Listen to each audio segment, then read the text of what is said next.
We're all muted. Hello, everybody. Welcome to YouTube Model Builders presentation.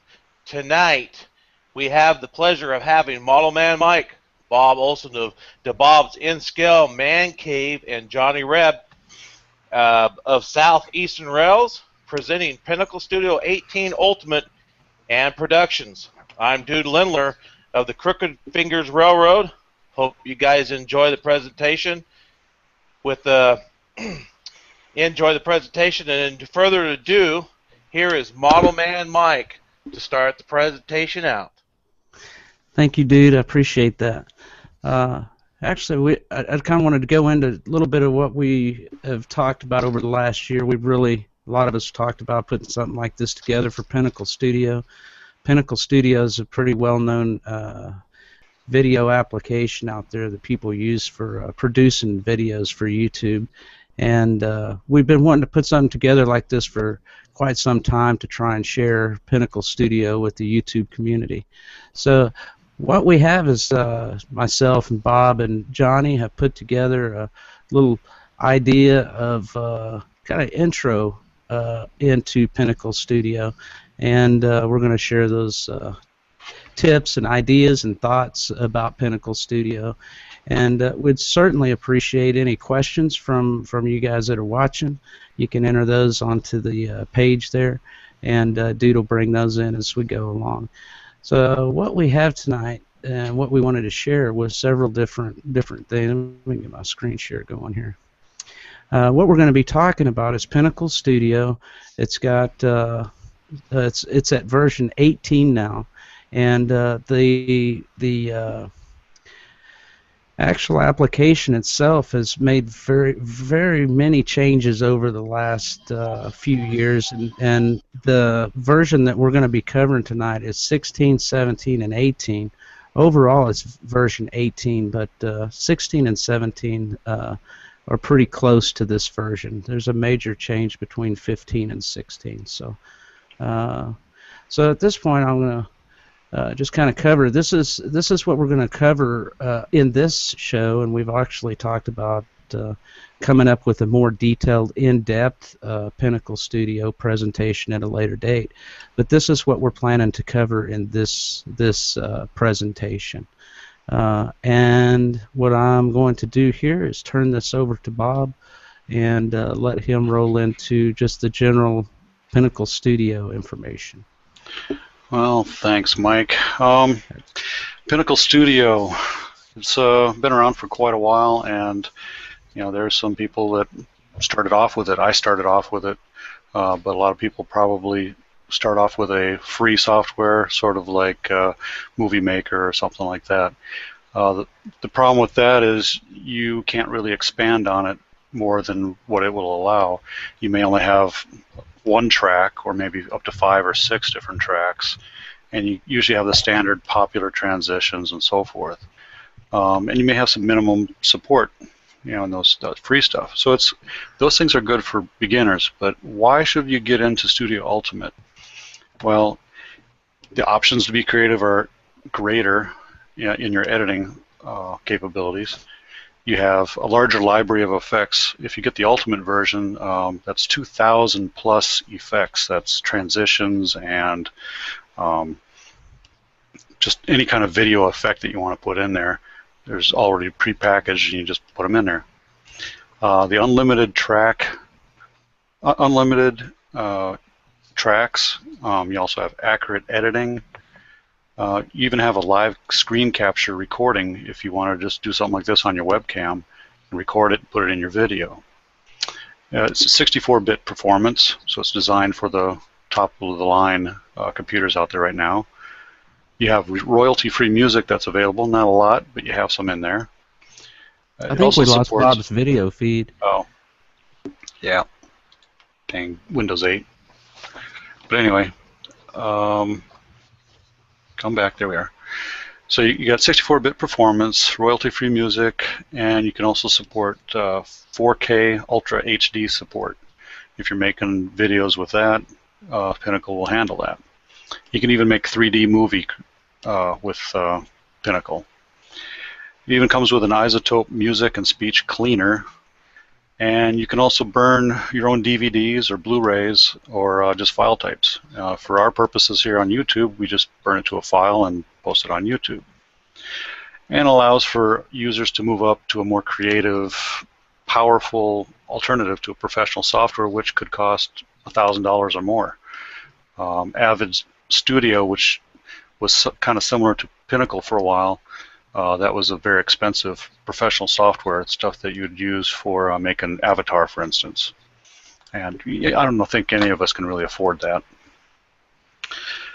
One of the other things to consider is the cost to upgrade. Pinnacle Studio 18, which is the base program, is $59.95 from the Pinnacle website. It's a basic edition. You can only have 6 tracks, and there's only 1,500 effects.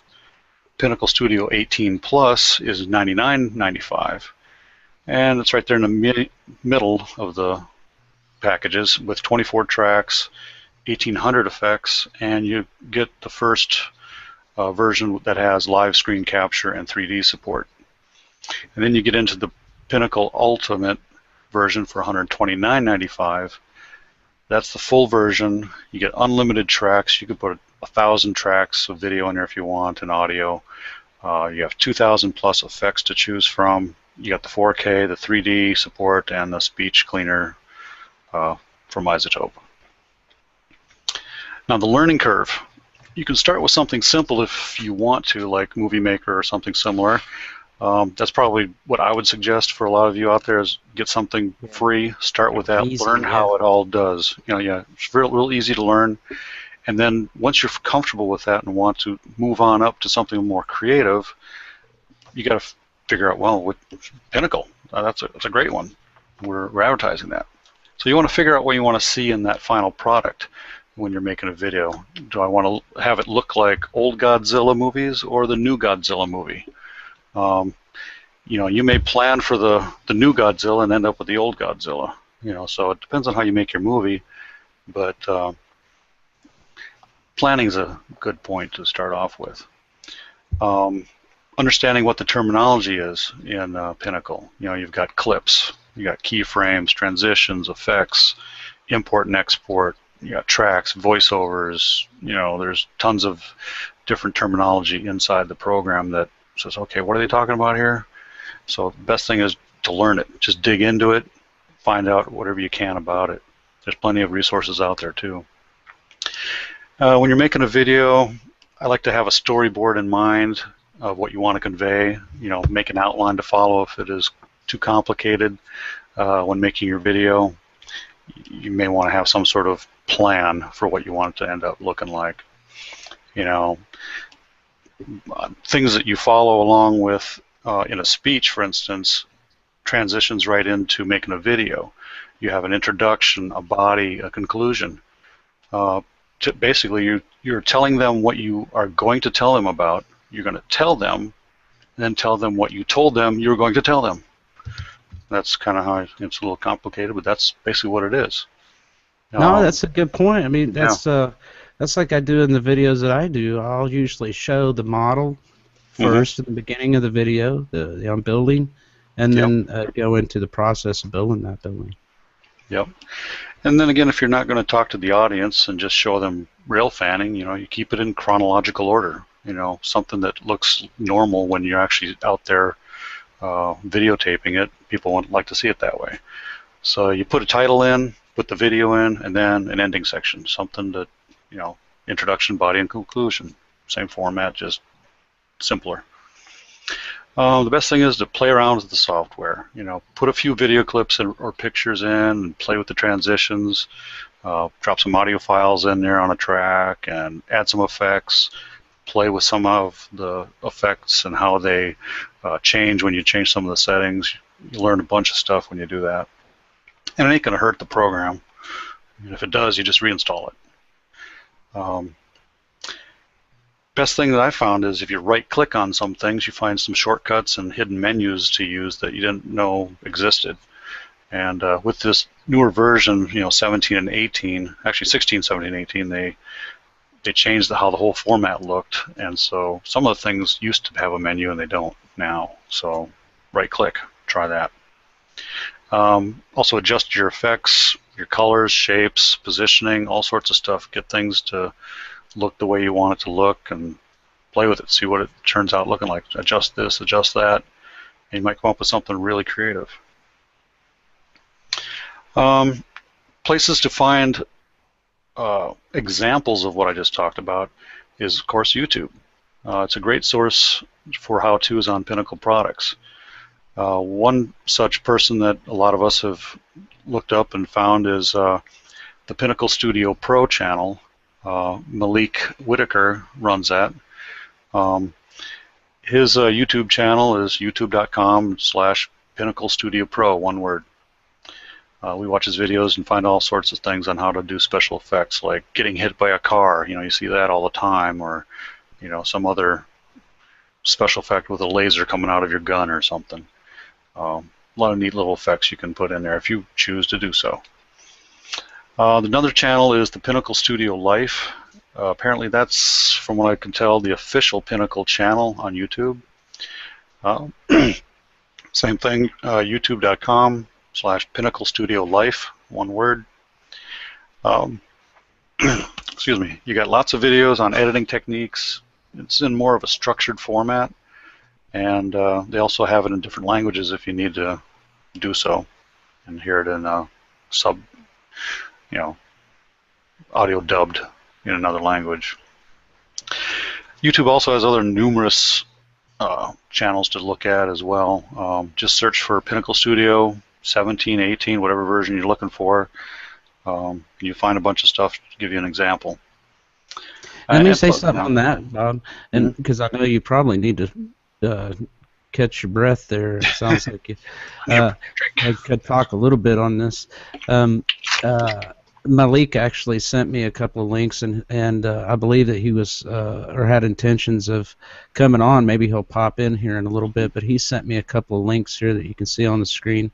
I don't know if dude's sharing that full screen or not, or how we're doing this, but he sent me these two links that are good for support, and just kind of expanding on what Bob's talking about. These versions 16, 17, and 18 of Pinnacle Studio are out on YouTube, many examples, and when you're searching, if you search for 16, many of the things that you find for 16 work in 17 and 18. Yeah. Problem searching with Pinnacle 18 right now is there's not a lot of videos out there, but if you do search for Pinnacle 16, then it'll come up. And one of the things that we had mentioned here, and I talked about in the some of the discussions that we had before the show, was all three of us are committed to helping in any way we can with Pinnacle Studio, where you can find a lot of information on the web. These two, a Pinnacle Studio forum and the Pinnacle Studio users community that Mike sent to me, these are great places to be able to find assistance and help. So. Yeah, we may specialize in railroad videos, but the concept's the same for any video you want to use. Whoever's watching this, Yeah. There you go, Bob. Sorry, man. Yep, Need to that's give okay. you a break. You holler if you need me to give you a break again. Oh, I was right there at the end. Okay. Yeah. Okay. Next. That sounds like Johnny's next. Oh, did we cover? Let's see, YouTube. Yeah, covered it all. Yeah, you got Okay, it. perfect. Yeah. Okay, and then going to Johnny. All in about 10 minutes, right on Mark. Yeah, about 15 I got. Oh, well, you talked a little bit too. So. Oh, okay. I started a little bit later. So it's Johnny. Hardware required. Yep. All right. He's going to there read is. off the box. I've already read that, wrote it down here on the paper in big print. Uh, Had to use a magnifying glass to read the box. That's good. Now, the Pinnacle, that is software that does require some processing power. They do recommend nothing lower than the i3 Intel processor if you use an Intel. There's quite a large number of AMD processors out there that will handle the Pinnacle with no problem, but they're recommending no less than dual core processor, and no lower on the Intel, no lower than a 1.8 gigahertz. Mm-hmm. Processor. Anything lower than that, and you're going to have a slow operating system. If you're operating on 32-bit, Pinnacle will 18 is the 64-bit now, but 16, 17, or 32-bit, they run fine. If you're running 18 on 32-bit machine only, my best guess and educated guess is that it'll just slow down on you, take it a little longer to do its processing. But if you can run it in 64-bit, the thing zips pretty good. You don't have a whole lot of problems. You will need at least 2 gigabytes of RAM. Starting to show my age. Yeah, you are. Hush, 64K. Hush, Mike. 2 gigabytes to 4 gigabytes of RAM is what's recommended. Of course, you need your DVD burner, and other hardware, video cards. That's all pretty well comes in the package, but it's kind of hard to watch anything on a computer without the video card, unless it's got video built in the CPU. What I've got on my machine, I built this because I knew I was going to be doing videos. I actually built the machine myself, so that way it didn't cost me arm and a leg. But I am running a i5 Intel processor, dual core, and it is videoed CPU. I'm running 16 gigs of RAM. A little overkill, but at least I know I got enough RAM there. I remember in the earlier days, I got tired of seeing you do not have enough memory to run this. Mm-hmm. Yeah. So when I build a computer, I at least, put half of what its capability is. So you got 16 in there? Yeah, I got 16. Okay. So 32 is the max on this one. Yeah. But, yeah, my DVD drive burner is light on burner. Just get a good quality burner, and you'll do just fine on this. It should work perfectly for you. Pinnacle only runs on the PC, not on the Mac. So, your PC. And I can say, let me just say something on that, Johnny. I don't mean to interrupt. Go ahead. We are like in a general discussion, I guess, but there are people that have told me that they've figured out ways to make this run under some kind of a emulator on a Mac, but it apparently is a real big task. But quite honestly, the iMovie software for Macintosh runs fairly well for a Mac, but a lot of problems trying to run Pinnacle. And it may be, I don't know, maybe they're coming out with a version for a Mac. That would be really nice, I think. Also, if you're looking to start out just at Pinnacle 18, it's only compatible with Windows 7 and Windows 8 at this point. So, Which you should be on at least Windows 7 by now.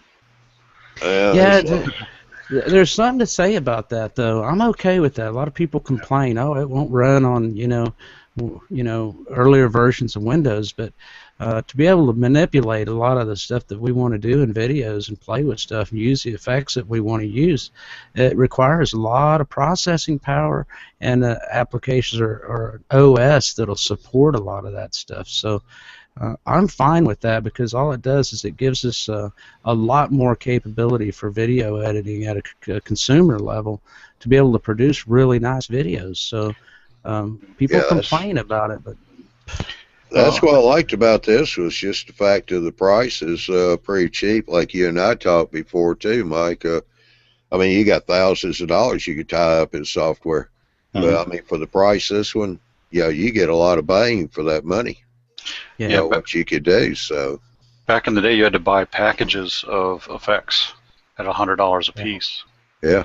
And it didn't come with 2,000 pieces of effects already included. It came with about 200. Or less. Yeah, or Well, less. you know, Yeah. something a lot of people don't know about Pinnacle Studio is that it's actually the engine or the the part of this software that makes it Pinnacle Studio actually comes from Avid. Avid is if you see any digital movies on that are produced by some of these big studios, they're Avid. Oh Brother, Where Art Thou was done in an Avid software that was actually kind of like a big brother to this software. So, and this was, I believe, purchased by Pinnacle from Avid, and the actual interface that we're using is what came from, I believe, a Avid Studio. Which The current one we have is actually Avid had bought Pinnacle, and then they said we're going to kind of make it look like a consumer-friendly Avid, Liquid Studio, whatever, Avid Liquid. Avid Liquid, yeah. Yeah, and so they kind of turned it into that, and then they sold off Pinnacle, and they're, run by Corel now. Oh, I guess. Corel, that's right, yeah. But they took the same structure that Avid had kind of changed it into, and that's what we have today. Yeah.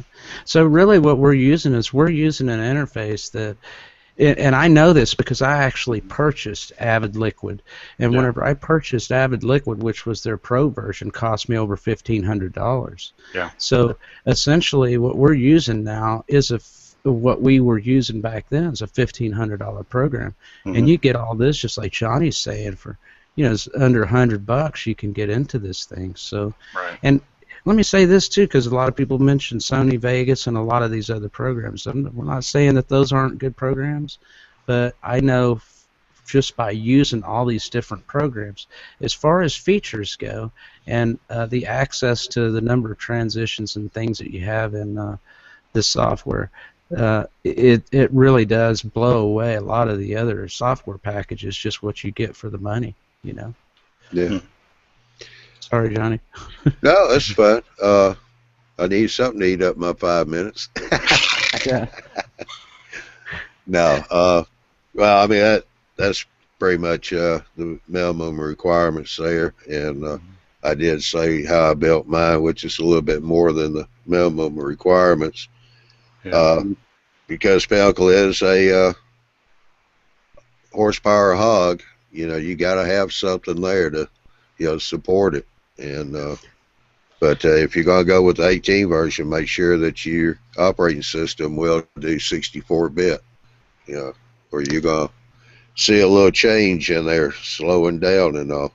But that pretty well concludes mine. So what I'm going to do is, I know Mike's got a few other things he could add to it, and he's up next. So I'm just going to go ahead and turn it over to ModelerManMike. Well, we've got a couple questions here. Since we're at the 30-minute mark, how many cams? We got Scott McDonald here. How many cams can you run on a Pinnacle system? Cameras? You can run as many as you want. And what I do, I use 2 cams whenever I make videos, and I'll record both at the same time. And then whenever I edit this in Pinnacle, I'll bring in both tracks. One video on one track, the other video on the other track. Now, I don't know about 18, but I know that the main thing that people say is it multi-camera enabled. As far as I can tell, in the way that I use it, I don't know that it actually is. Now, 18 may be different. I'm still using 17. Maybe Bob can share a little more on multi-camera, but well, multi-camera, I'm not sure what the question was, with how many cameras you can use in Pinnacle, but if you're going to just hook up a camera and do screen captures, you only have one. But if you're going to make videos, you can have 1,000 cameras, get in every single angle you want, and put it in every track, from every point of view if you wanted to do that, because Pinnacle Ultimate will handle 1,000 tracks. Will your computer handle that processing? That's a different story. But for me on that note, mine is an AMD FX 8320, and it gets really hot, so I had to water cool or liquid cool my processor, just so it wouldn't overheat when I'm rendering videos. So I mean, you can really put a lot of processing jobs in there with a lot of camera angles and stuff like that, or a bunch of clips. It's really safe to probably limit to no less, or about around 10. Yeah. Maybe even 20 if you're really getting into something creative. Yeah, I mean, if I wanted to, I could add have 4 cameras recording something all simultaneously. Once that's done, I bring those video clips from all 4 of those cameras into the computer, and then load all 4 of those into 4 separate tracks in Pinnacle, and then manipulate those to get the different shots that I want. So, your question is, how many cameras? It's however many you want to use, really. Yeah, much can you afford? Yeah, there is, I mean, without going too in depth on this, there is actually in other software packages the ability to manipulate multicam. They call it multicam, and I have not seen anything in Pinnacle for multicam. Right. Let me say one thing, though. As Johnny finished up, I had to mention this. I've said this in some Hangouts, and I just think it's kind of funny. Johnny upgraded his computer to run Pinnacle Studio, and I was still running an older machine, still running Pinnacle Studio. And when we were rendering one night, the differences between our machines, he was rendering stuff within a few seconds where it would take my computer a couple of minutes. And that was real frustrating for me. So I wound up buying an entirely new PC. I bought an i7, which... man, it really makes the difference. So if you're running a machine like that and you're running Pinnacle Studio, if you're running a slow machine, you'll get a little frustrated, as I did, and it wasn't until I saw Johnny's beast run his Pinnacle Studio did I actually make that decision to upgrade. Yeah, you notice I got the i5. He went and got the i7. I had to one up. Yeah, well, I haven't told him, but I just ordered an i10. Oh, you did not. Well, I know that I do the Movie Maker, and mine renders really, really slow on mine. And this is a gaming computer I use, so. What's your processor, i3 or what? I couldn't tell you, Johnny. It's my boy's computer that he gave me. Yeah. I mean, it could be an i3 on 32 bits, so that right there will slow you down too. 2 gig of RAM. I think he's got a 386 or a 286. Yeah, I run it on a 28610. Yeah. With 4 meg of RAM, baby. I'm honking. Ooh. It's in turbo mode. I probably should have a... Okay, I think we go to... this is us. You know what, Johnny, if you wouldn't mind, I think you have the mail up, because once I do a screen share full screen, I won't be able to see this. So just help me move along. Let me see if I can get... Hang on, let me check this real quick. Or Bob, it don't matter which. You ready to start talking about your editing portion there? Yeah, I think that's where we're going. Yeah. So, can you see this okay? Yeah. Okay, this is the interface. And a few things we've touched on and mentioned are tracks, and it's one of the first things we have to talk about here. And guys, I don't want to just sit here and talk the whole time. I mean, it's kind of a group thing, so you might pose questions or interject and mention what you want to mention. But Mike, one of the just real fast, Scott McDonald has another question about green screen. And I think Bob's going to be covering that a little later on. I just want Scott to know that we're not going to ignore him. That's why I have it up there, and I figured that you guys would be discussing that in a little while. That's why I haven't taken it off there.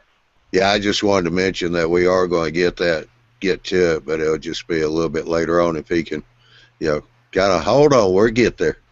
Mm-hmm. Yeah. All right, so this what I'm showing here, and I guess, dude, you have that on a full.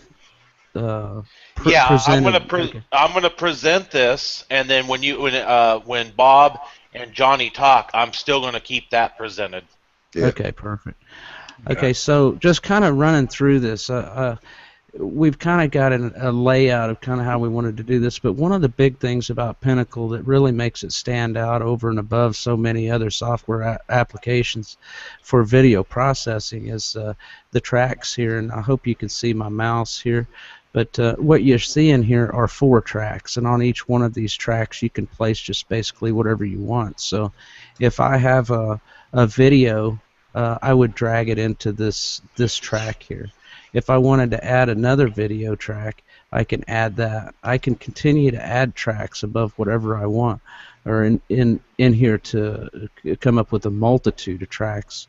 And on each one of these tracks, I can have either video, audio, titles, all kinds of different things. So that's kind of a general idea of what tracks are. I mean, you can have, like, you know, Bob's saying you could put 1,000 of them in here. You know, how much can your PC handle? Not real sure, but that's basic tracks. And then what do we have next, Bob?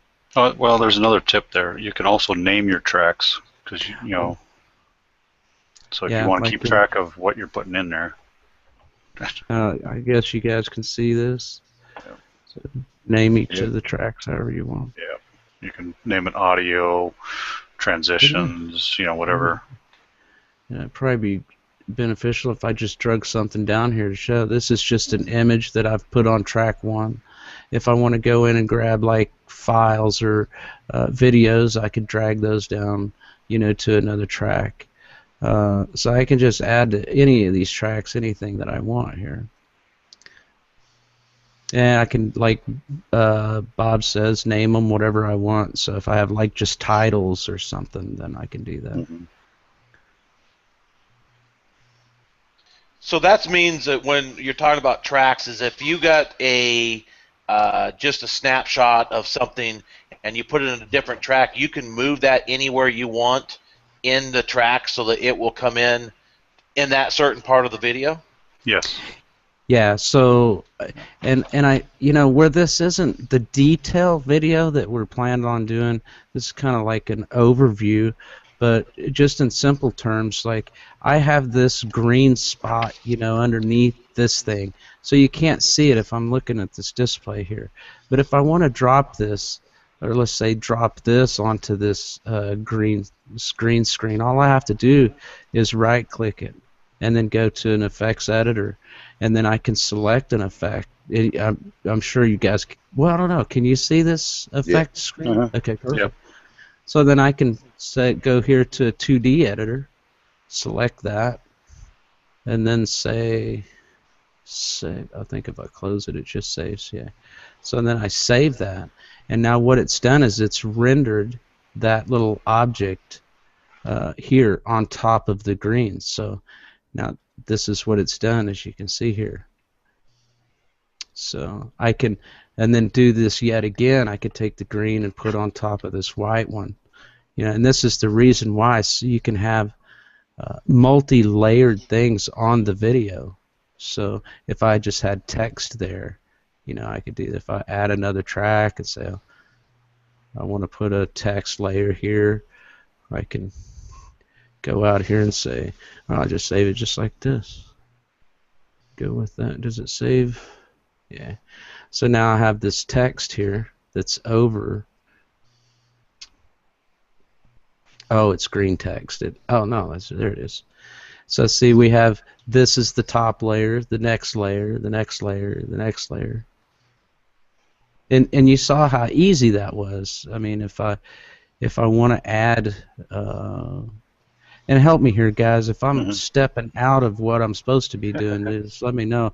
I know there's a very specific agenda, so make sure you remind me, because I can't see that.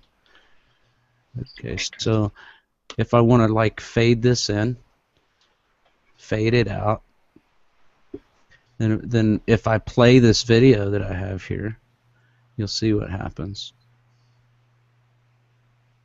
So it does a fade in and then a fade out.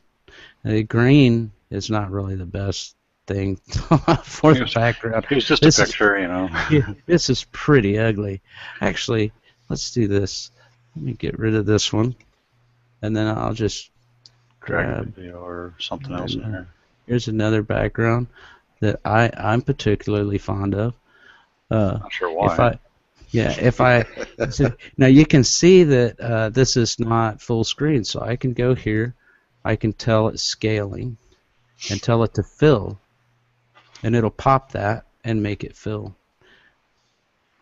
So now, as this video runs, I can have it fade in my text and then fade it out.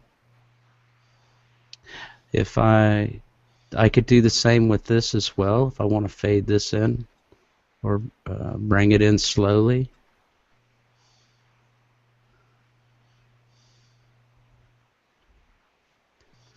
So it's very, very simple to use this software. It's okay. Now let's say here I want to add some music, and you guys all hear the stuff that I have in my video. Like, God, I don't think you guys can actually hear this music though. Well, if you had your speakers on. Like it says, add to here, and I'll move this down here. And what this does is this automatically sets the music and renders it based on the transitions and everything, so that the audio follows the video. So let's. Can you hear this? No. No. Nah, that's too bad. How can I do this? Oh. You have to pull your headphones out and run it through the speaker and the microphone. Oh, okay. Let me try that. And Bob, maybe you can mention something here that we have in the agenda there while I'm messing with this. Okay. Well, since we're talking about music and everything, there's ways to adjust the volume of your tracks, and right above all the tracks there, you have that little menu bar there, and it has like a treble clef. That's your music icon. What happens is going to expand out your volume control, and you can adjust the volume of your tracks, the whole track. And so there's a number of ways to kind of do that, and we'll get into some keyframing later. But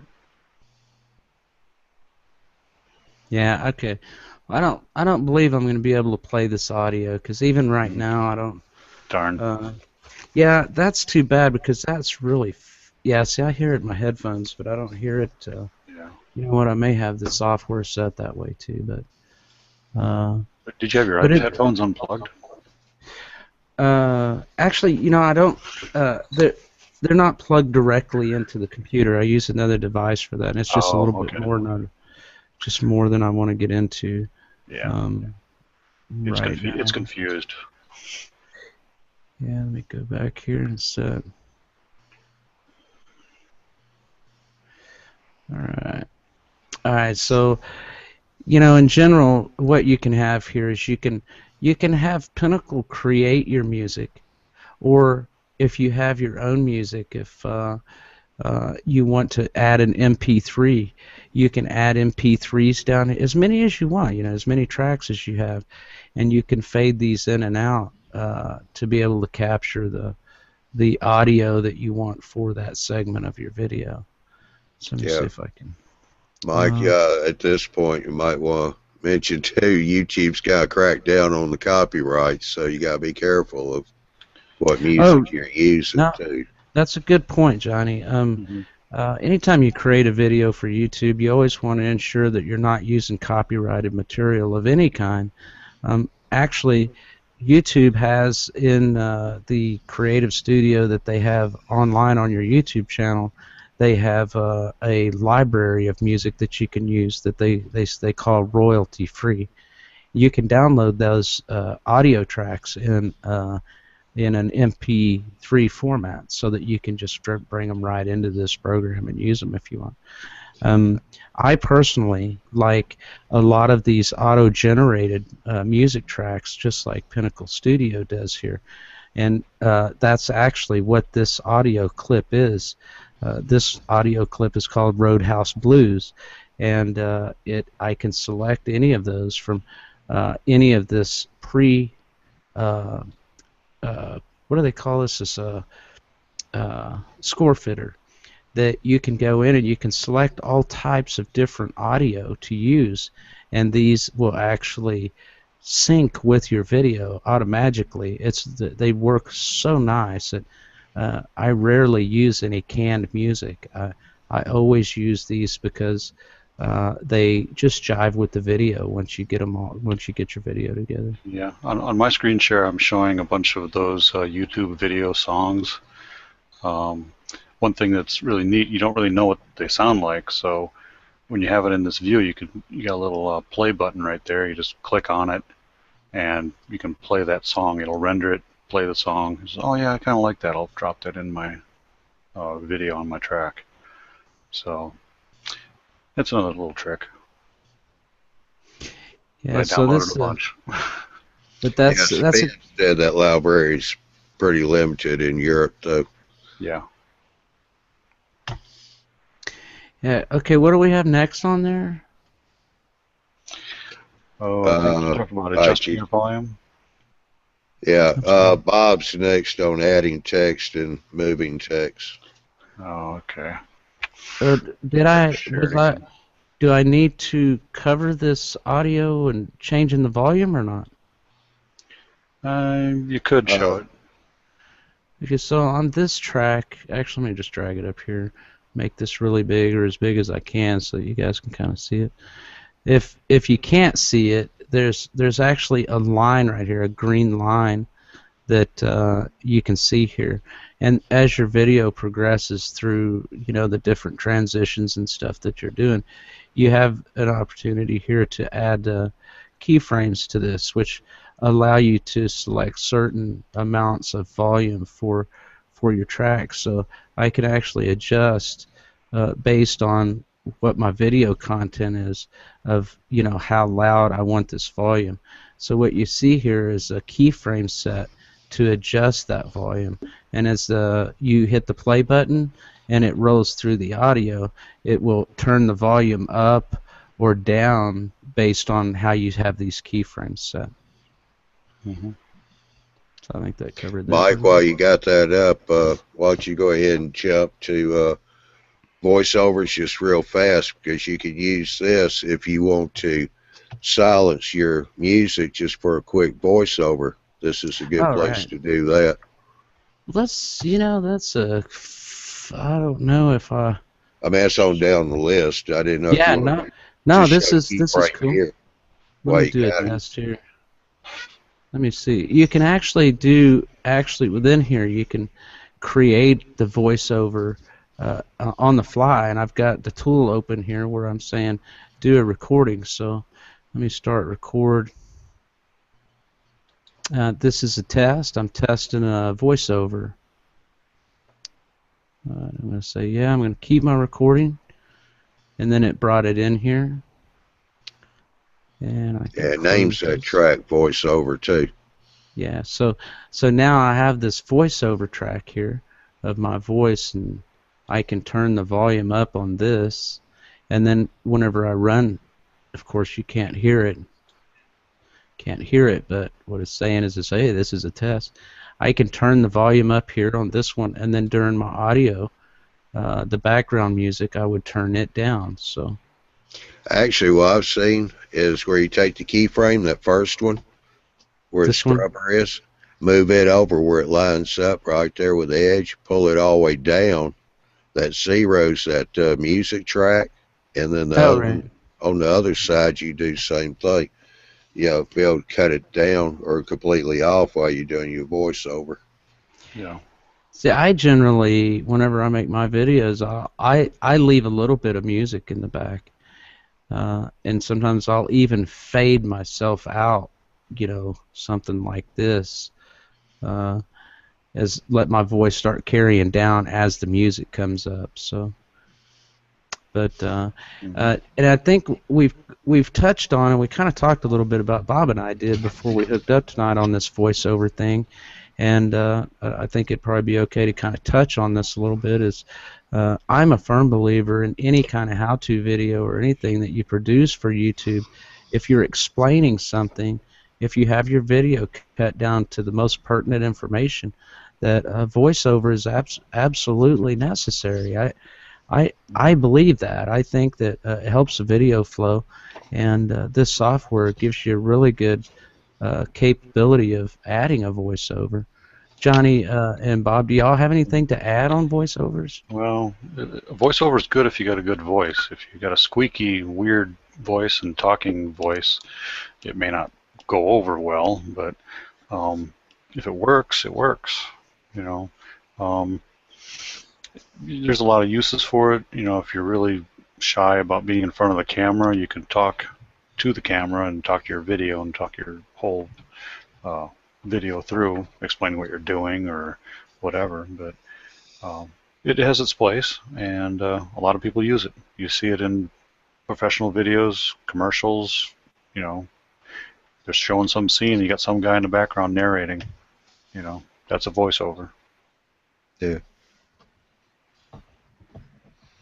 I guess, Bob, you can go ahead and do the adding text and moving text. Okay. Let me share my screen here. So Mike's already covered adding music and the volume and all. Yep. Okay. So I've got a plain video in here. I want to put some text over the top of it. Pinnacle comes with a ton of different titles, is what they are grouped together as. And so you've got Premium Pack 1 and 2 and so forth, so you can pick whatever you want. But if you want just a plain old, I just want to put some sort of title on there, pure and simple. Special is basically just that. It's a blank title, and that's all it is. So this is the basic thing you can probably use, and you see it in a lot of videos on YouTube anyway.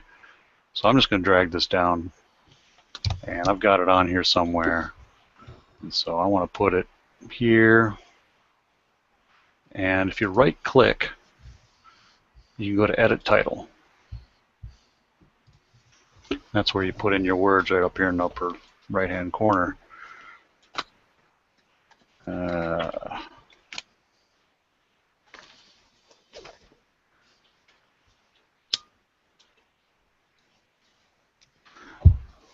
Just put into Bob's N-Scale Man Cave, for instance. And as you can see, you can't really see it in this white on this background, so I'm going to want to change that. And you can change the position of where it's at, put it up here at the top, down the bottom, you know, whatever. You can drag the corners and resize it and kind of make it fit whatever you want it to look like and where you want it. So let's change the color. So for instance, I'm going to put a border around here. I want this thing to stand out a little bit from the background that I have. So you've got these 3 A's down here, and one of them just makes it a bold, just a bolder font. You may not want to do that one, so I'm going to cancel that. But I picked the middle one, which just adds an outline to the detail of the letters. So you see that a little bit. Well, I'm just using white at the moment. So if I click on the fill color, I go down here and I adjust the color bars. You know, you're adjusting the values of the red, green, and blue to whatever you want. I'm going to use black and hit apply. You can see you got a little bit more definition of the letters. It jumps out at you a little bit more. Well, the size right here, you can just drag this bar over a little bit. You can see how it got bigger. I can go even farther out if I want. And yeah, that just changes everything. The offset, I can change the offset and it'll move that shadow up and down, left and right, however you want to do. If you want like some creative font look to it, you can do that. There's also standard kind of effects as well that you can choose from. A wide variety of standard ones. Let's see, a shadow. I can add colors, and they're already pre-packaged: orange, tan. And I don't really like to use any of those, so let's go over here. Let's look at blue. You got pink. You got a wide variety of different things you can do that's already pre-canned for you. But I like to edit what my text looks like and be a little bit more creative with it. You can adjust the blur. You can the opacity, which is basically how see-through it is. And as you can see, it gets a little dimmer and dimmer and dimmer. It doesn't completely go away, but it looks like it's like a watermark or something if you want to make one of those. Or just drag it all the way back out there, and there it is. Now you can also click, if you click just the right spot, it'll take away the slide bar, and you can type in whatever number you want. So I'm going to put in, 180, and just click off of it, and now I have 180 on that size. So there's a lot of different things you can do in here. This one is just the edge adjustment. I can choose the face, which is basically that white. I can change it to, wait, not that one, I want this one. I'm going to change it to purple. And there I go, I got purple. There's a lot of things you can do with your text as long as you play with it. And like I was telling you before, play with the settings. See what you can make from it, and you'll just kind of be surprised what you come up with. You just position it, you're ready to go. Now, there's some advanced things here I'm going to kind of show you, which is motions. Well, I just got this text the way I want it to look, but I want some sort of a motion to show up. So I want, on the entering, when that cursor gets right to the beginning of this text, I want to do some sort of introduction as it comes in. So I may want to put a page from infinity is a popular one. So I want to see what this looks like, so I'm going to go down here to the control bar, and at the very beginning there's nothing there, but when I play it, it comes in, and there it is. And you can do the same thing for the exit, and you can do an emphasis where you can sit there and kind of highlight over the top of it, and it'll kind of show you an example in real time what that effect is going to look like. So here I got this one here. Whoops, I'm going to apply it actually. So let's look what it looks like on the real video. And then it just comes out. You got an effect, it goes away. And that's real simple text editing. You can do a lot with it.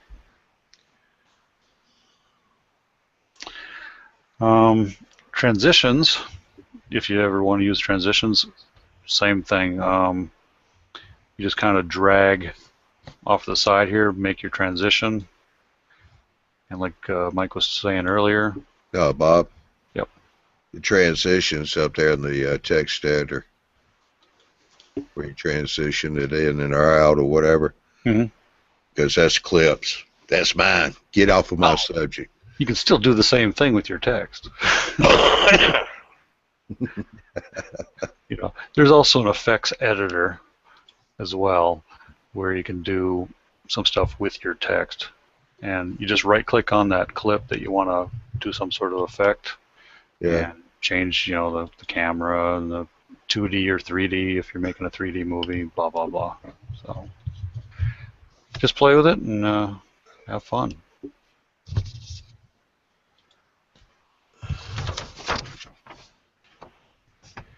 Next. Bob, did you want to cover some keyframing or no? And screen capturing? Yeah, screen capture. Well, yeah, that's kind of down towards the bottom there, Mike. We got that. Oh, you already did that. I missed it? It's at the bottom of our list here of what we're doing in this section. Right now we're at clip transitions, which is me. Yep. Then we'll do general editing. Hey, you guys, is there, Troy was asking, is there a way to save the text to another video for later?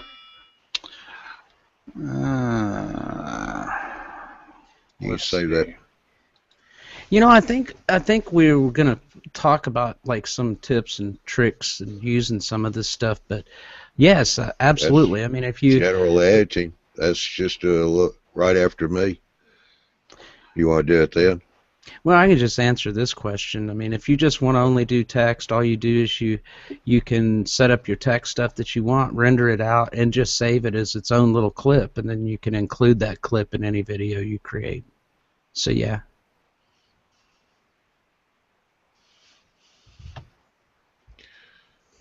You're welcome.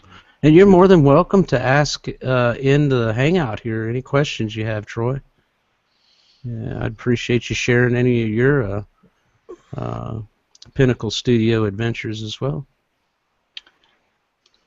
See, file. Yeah, I'm sharing it right now. If you go in the editor and there's a file and edit menu at the top, you can save this title as something and save it on your computer somewhere and use it again and again and again. So yeah, if you find something you really like, keep the effects, just change the text. Yeah. That's probably even an easier way to do it. Yeah, I just learned something myself. Dang it. So I better look and see if you can do that. It's like, yeah, you can do it. Welcome to Hangouts. Yep. All right, let me see. If I could do this, I'll bring mine up, screen share it. Oh, this could be disastrous. Yeah, I know it. Here we go. Drum roll, please.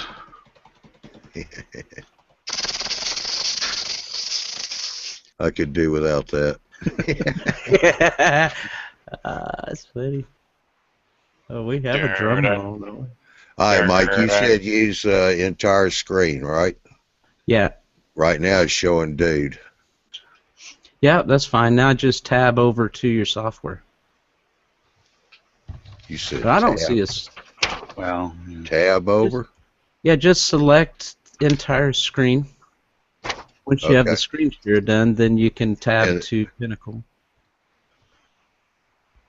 There's me. Hello. Yeah. All right, now can you see it? Yeah, we got it. All right. This is your transitions between clips. Well, a little too far. I got two clips in here. What I want to do is these are two totally different subjects. So now I want to do a transition. And okay, what I do here? I just had a brain fart. Yeah. I can't believe y'all just said that. It's a cleaner word. I can. Especially with you in here. Close that out. You can go to transitions in Pinnacle, and you have all kinds of transitions here that do various things. You do page changes. This here's light beams, but I want to move this thing to a more familiar one.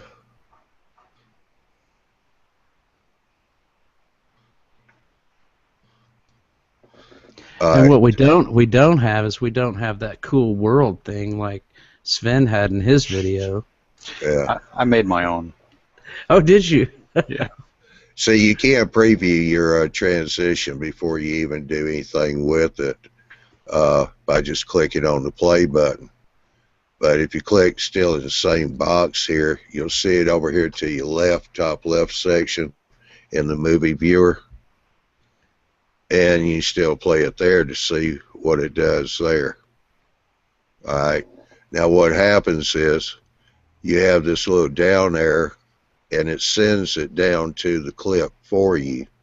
Or you can drag it. And what I've done is add it to the beginning of my next clip here. So what happens is, since we don't get any volume because this was very noisy, I'm cutting the volume out of this. Ow. Now that was kind of short, so the option I've got here is I come back, put my cursor back in where the transition is, which is the folded corner. Right click it, go to transition. go to edit. We're fixing to mute South Korea. Brings up this box here. Now what this allows us to do is change the duration. So I'm going to come over and slap you, Mike. Start swimming. Yeah. Nah, I got Learjet. Well, Johnny's doing this the hard way. Just pick the corner and drag it up in your clip. Yeah, there's a couple ways to do it. Well, Yeah. sometimes I'd rather have a specific time for it. Okay. And this is going to be a little bit too long.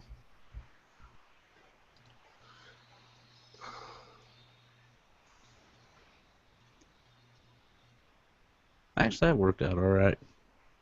But, yeah, you can use various transitions. There is a ton of them here, all different kinds. And all you got to do is hit the play button, and you can see what kind of effect you're going to get.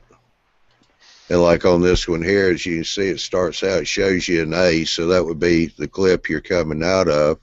And as it transitions, it'll show you the B, so you see just exactly how it's going to bring the two clips out and back in again.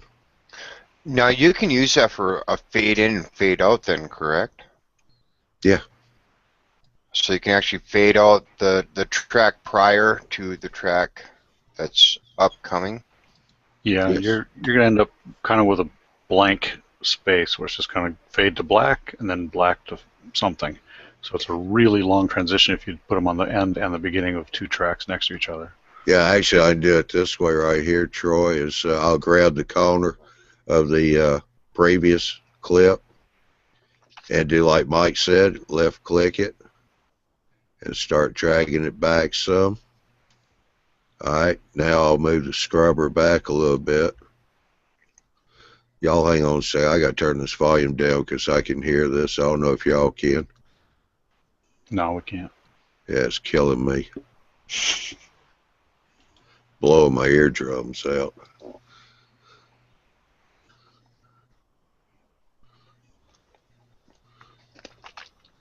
See, it gave you that black like Bob was talking about. Now, if you want to get rid of that, what you can do is you click on the next clip and you get the yellow bar all the way around the whole clip. Now you can grab it with your left mouse button and shove it into the previous clip. Mm-hmm. Now, when there's a transition, are you able to put like a picture in there or something else in between on the transition so that you wouldn't be seeing the black? Per chance? Yeah, look what I just did. What I did is I took my clip after this one and I pushed it to overlap the two. Now watch what happens when I play it. No, you still got the black. Yeah. Hey, Johnny, Yes. just grab any picture and put on track 4 there through that transition. Yeah, so it's Any- underneath. Below it. Yeah. Don't know if I've got any pictures here. Let me look and see. Come Well, on, I usually, navigation. yeah, I usually just don't put a transition on the end anyway. I just leave one transition. Yeah. I don't have that problem really. But it's kind of nice to do that, I think. I like having a background through transitions. Yeah, I usually Of don't some put any kind. All right, transitions. so you're talking about putting it right about there. Yeah. Yeah. And then what you can do with that is right-click it and set the opacity very low. So, All right, I right-clicked it. Where am I getting the opacity? I think it's and on effects editor, I think. yeah.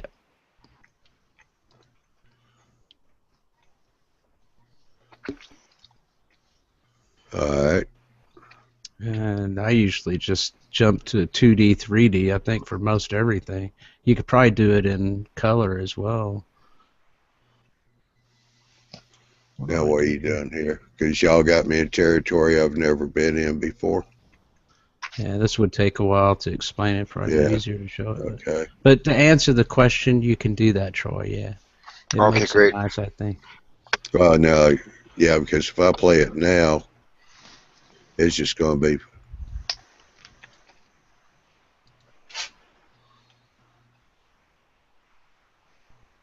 Yeah, it kind of flashes in there. That's how you put all your subliminal messages in your videos to get people to subscribe. No wonder I keep craving ice cream when I watch your videos, Mike. I know, right? But yeah, that's pretty much how the transitions work there. I mean, it's a neat feature. You got a ton of them. Where did my transitions go to? There they are. Hey, Bob, do you know how many transitions there were? Oh, not offhand by number. I know there's a lot. You see right here, I'm scrolling right through these things. I mean, you got complex shapes, doors and borders. Mm-hmm. I've used this one right here before.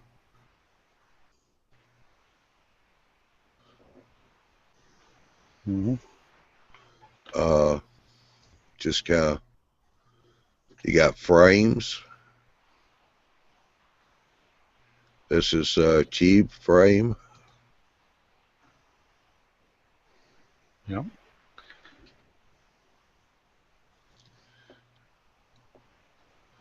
Multimedia, multi-window effects. There's your spin right here. Not a spin, but a spin. Mm-hmm. I just had to throw that in. I'll hear about that later. Here's an extreme Earth. Oh, I've never seen that one before. Should probably click on that one more often. There's just so much stuff in here. I mean, yeah, I'm just now starting to scroll on this stuff. I mean, you can see. I mean, there's all kinds. Yeah, you got. I saw some. Well, there's explosions too. You got sci-fi, specialty effects. And there is other sites too that you can actually download from for the 3D as well. That stuff is free where you don't have to pay for it. Some of it's trial, and then some stuff, of course, you have to go ahead and pay for it. But yeah, that's good. Good. Studio backlots. I like that particular website. Now you do have to subscribe to it, but they have all kinds of special effects and other things that you can download that let you have for free. You know, if you're a subscriber. Yep. You got your vacation fund. Oh, here's one. I'll put Mike in the campfire. Where'd he go? Yeah, I'm just counting the number of categories of transitions, and there's 11 different categories that you can pick from. You got three volumes of HFX and new blue light blends and motion blends and HD transitions, you know, standard transitions, Hollywood FX. There's tons of different pieces and parts. All that stuff is, if you decide to go with the software, I mean, you'll spend hours in there. I mean, there's just all kinds of stuff. I mean, you could for transitions and effects. It's just a multitude. And granted, some of them some of those are 15 years old. I remember seeing some of those transitions in some of the earliest versions of Pinnacle. And they've just ported them over, every version of software. So they've been accumulated over 15 or 20 years probably. Yeah, 18, they've added a lot of, special effects, transitions, music, because you didn't have royalty-free music in 16, 17. 18 does have some. I've kind of gone through it. To me, I didn't see anything for railroading, but you know. There's only I think 17 tracks anyway, so. it's 16 and 17 both, I think, came, the ultimate version of Pinnacle came with the audio. So you had music tracks you could select from. Mm-hmm. Now, Bob, do you want to cover screen capturing? Is that that's not mine? I don't think. Sure. Well, yeah, I can do that. He's stressed for it. Yeah. Well, I'm pretty new at the green screen portion of it, but I did play around with this just before we started this show tonight, just to see what I could do with Pinnacle to do a capture for my camera. Let's share this screen here real quick. Okay. You have an import and export button at the top. So let's say you want to, just sit here and talk in front of your webcam and make a video like a lot of people do. You see that all over YouTube. You click on import, and as you can probably see, there I am, which is kind of weird because I'm actually looking over to my other monitor, so because I can only share this one, but you have a bunch of different options to pick from. Like I've got my Microsoft LifeCam Studio webcam, and there it is. So I can capture from this. All I can do is start capturing after I say which place to store this video at. So you just click on there, pick a folder you want to put it in, create a new folder, whatever, and start capturing. And that'll create, in this case, I'm choosing an MPEG video, and you just talk as long as you want, how much hard drive space you got, But when you're done, you stop the capture. You can take that file and now import it like you would any other video into Pinnacle. You can pick, a digital camera if you have it. Captures anything from a Blu-ray or a DVD. Pull a file in from your computer that you don't have into your library yet. You can do stop motion. I've never tried that yet, but apparently I can do stop motion video. And a snapshot, which is basically just creating a picture. And so I just click the capture the frame, and you now saved a picture of yourself or whatever you're trying to capture and put in your video. So where was I going with this again? Oh, recording with the live recorder program. Pinnacle comes with another program, and it's almost ready here. Live screen capturing. Okay. It's a little tiny program, fairly simple. You want full screen capture. It will capture your computer screen as you're looking at it right then and there. So let's say you're teaching somebody how to use some track planning software like SCARM or something else, and you want to show or demonstrate something on your computer screen. You can capture that whole thing and record it to your hard drive. Just check your settings. Where do I want to save it to? What's the frame rate that I want to record at? 15 frames per second, probably a little slow. You may want 25 frames per second. But when you're looking at a computer monitor, it's not refreshing at 30 frames per second or 25.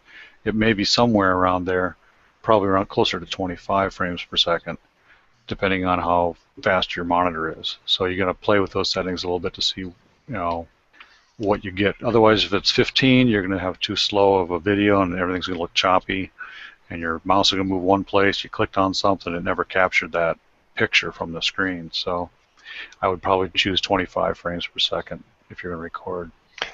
Now, where did you grab that from?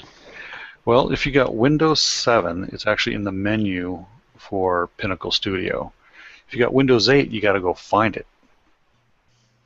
and you have to search for in the little menu thing there for live screen capture and create an icon shortcut into your menu. I didn't even know that thing existed until I was reading all the packaging. It says, I can do screen capture. Well, where is the program? They talk about it, but I can't find it. And sure enough, oh, you just got to look for it, and there it was. So, should be a neat little tool. You probably want to choose, I've got 2 monitors that I can choose from. Actually, I got 3 monitors, but it only gives me the option for 2. So pick which monitor you want to record, and away you go. And you can adjust your volume for your voice and your system, volumes to a sound check, whatever. So that's another way to get something that you are using on your computer into a video that you're making. Okay, and if you can't find that, how would you go ahead and create a shortcut for that? Well, in Windows 8, you go to your start menu, that big old scrolling kind of thing there, with all the little icons that they put in there. There's a little magnifying glass search feature at the upper right-hand corner, and you just type in live screen capturing, or just live screen, one of those 3 words, and anything that has that on your computer will pop up, and you just pick the one you want. And I think if you right-click on that particular program, you can pin it to your taskbar,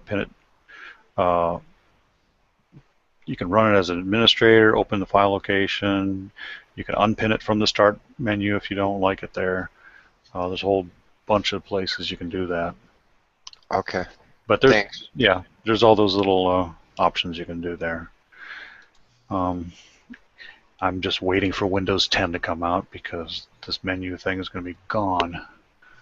Yay. But yeah, that's pretty much how to do a lot of variety of screen capturing or importing of different types of video or files into your Pinnacle library. Even you even have your organize tab. We don't really cover that, but we'll cover it later. But you organize your videos and everything else right there, and that's a lot of that stuff gets imported when it finds it from a watch folder, and we'll cover that later too. Yeah. Well, Bob, I tell you what, while you got yours up, where you and I were doing the general overview of management, I set up the software and all, so you want to go ahead and do that. Oh, then when Mike gets back from talking to the man about the horse, we'll see if he wants to do the keyframes. Okay, I was just transitioning into this section right here, how to manage your files. Yeah. I'm not even going to guess what you have designed your computer hard drive like to organize your files. I am probably not even following my own advice that I'm about to give you, and I wish I probably had thought of this earlier to do it this way, but videos. You're going to be making a ton of video clips. You're going to have importing files from thousands of different video clips that you may want to keep. You may want to refer to them later. So if you want to keep them, keep them. If you don't like them, delete them. Get rid of them off your camera. So I recorded something for 5 seconds, and I was like, I don't want that. Delete it off your camera. Don't put it on your computer. It just takes up hard drive space. Which is another thing. Get a big hard drive. Get a second hard drive just to store all your videos, your music, anything you have that you want to put in videos. Have a special place set aside for that. Make it fast. If you got something that 4 terabytes, which I'm planning on buying, get as fast as you can, because that helps rendering and building your videos. So what I would probably do, what I should do, is when I import my videos, probably put them into a certain categories. Like I have this one here called trains, and I have all my videos in the same folder. Now I probably should make subfolders of subject areas of, time frames. Okay, I recorded this train show, or recorded this how-to section. I should probably subcategorize those things into, this is the subcategory for this set of videos, so I can always refer back to them easier and find them easier. Yeah, like me, when I do Train Master updates, I have a folder called Train Master, and then in there, all my updates are in folders in sequential number. Yeah. And with me, I just kind of I'm just dropping stuff in there. I don't have time to worry about it sometimes. So, but I know that I can find everything I've done in the same place. But it makes your list really, really long, as you can tell.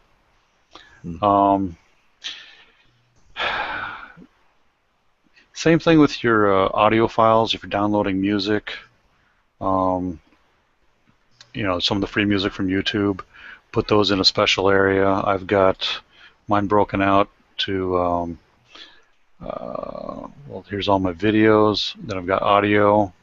I've got music. I've got some band stuff there that I've done. I've got video music. Well, in the videos, this is my voiceover folder. So where my voiceovers are stored, it goes right there. I've got these other folders, public. I've also got some public music, and I kind of broke it up where I got it from.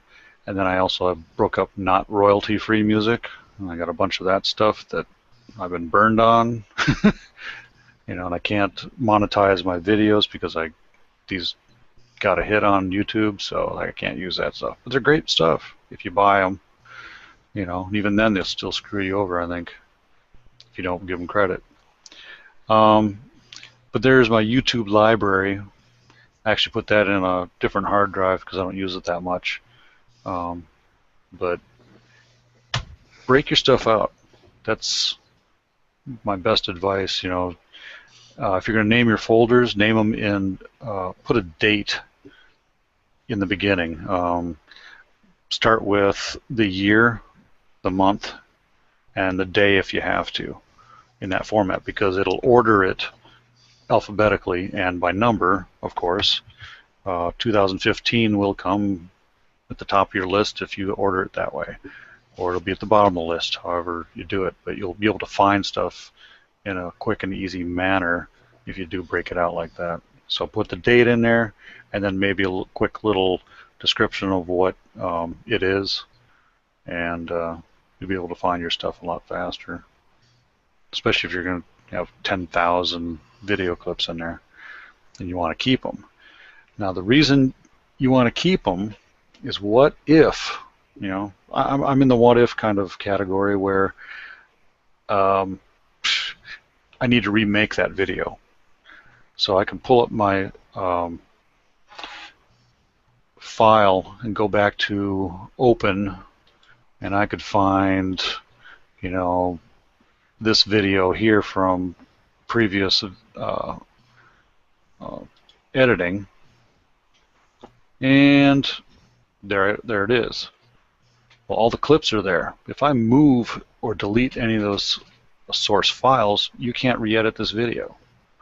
You got to go find that clip again, import it back in the same spot, or at least import it somewhere, and then put it back into your video to re-edit it. So if you're really sure you're never going to need this stuff again, delete it off.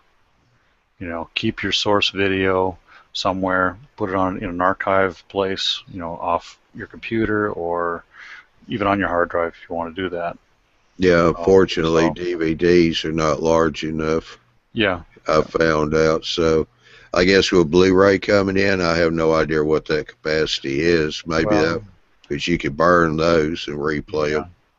Blu-ray, if you want to use a Blu-ray as a storage device just to hold the files, it's 25 gigabytes max.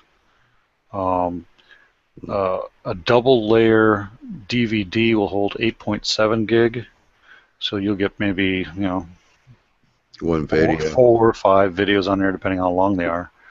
But it's not really a great storage device to put a ton of stuff on there. Get an external hard drive. You know, you can do that, or something. Yeah. Yeah, or yeah, like 47 gigabytes of double-sided Blu-ray. There's a lot of different options are out there. What else? Yeah, there's a person out there on YouTube right now that videotaped a whole train show, and he got it back home, and his hard drive crashed completely and lost everything he had recorded for the whole show. And so I was like, well, no, I don't have nothing to show anybody after I promised a big video. And that probably happens more often than not. So it's plan ahead, have something to back up your precious videos with, because you may need them again. You may want to use a piece from something else in another video, and you never know when you're going to need it. Yeah. So, not a bad idea. Yeah. We got general setup and configuration. Okay. Did you want to cover that? Both of us. I mean, you got yours up. You screen share better than I can, so if you just want to, we'll both kind of talk on it. One thing I wanted to do was, while you're doing that, getting it set up, is I did add an SSD boot drive to my computer here, and as a lot of people know, SSDs are a lot faster because it's all electronic. Now, one thing I did during the setup of Pinnacle 18 here, once Bob gets over to the control panel. For the setup control panel, okay. Yeah. I wanted to get something I can show what will happen here. Which menu do you want to see? I'm not sure. I don't know where I found it. It's where you're setting up your hard drive. Yeah, if you want everything on D, I've got one drive, which is drive storage locations, which is a 1 terabyte, and I named that drive as a video.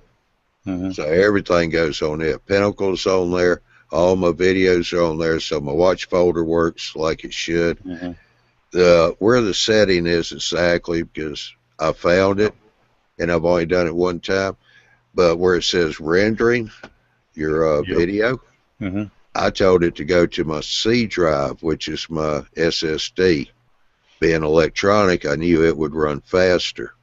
Yeah. It's right here in the render files. Rendering files. I set that to go back to my boot drive and use it. That's the only time I use the boot drive, is to do the rendering, because it did speed up the process, being electronic. But everything else goes to my 1 terabyte drive, and I don't really have a problem with it on reading videos or anything like that. Yeah. But so I guess if you're lucky enough to have an SSD somewhere, that's a good point to put high use of files there. Yeah, because I just told my son I was taking it out of his inheritance, and he was fine with it. I think he's still asleep when I said it. He went, oh, yeah, sure, okay. But while we go back up to export and preview, because you and I discussed this the other night, the biggest thing is you can leave everything where it's at, the way it's set up when you load the software. The one thing you want to change is your playback optimization. Yep, right here. And like Bob and I were discussing, it starts at 100%, which means when you edit, it will render your clips right then. But what you want to do is you want to turn that down to, what, 70 or less? Yeah, 70 or less. So 60 works pretty good. You can actually turn it all the way off if you want. It won't really do a whole lot difference. I found it, I just leave it around 60, and it's easier to, crank it back up again later. Yeah, because about that, like you were saying, it will go ahead and render some, like your transitions, stuff like that. Get that rendered in while you're doing your editing. It doesn't take it long. Right. But then, well, I'll let you take it from there if you want to, Yeah. Bob. Well, I'm going to show you what it does, really. Let's go back to a recent video. Let's see. Let's go to that one there. So you got all these transitions in here, and the text, and all this stuff, music files. Get a good, here's something right here, nice and big. So I'm going to turn my control panel preview up to 100%. Okay. All of a sudden you get these bars at the top. This thing is now rendering every single thing in that movie. Now you really can't play this movie because it ain't gonna look right. You know, I could get all the way over to here. And it's going to play. Come on. And at certain points, it will kind of, you know, bog down if you got a slow processor that can't handle everything that's going on at the same time. So you're trying to edit, and every time I change this, it's in the middle of rendering this right now. If I change that like that, it's got to start all over again. And that's going to really tick you off because it's taking all this time, and it's just making your processor run faster and faster and hotter and hotter.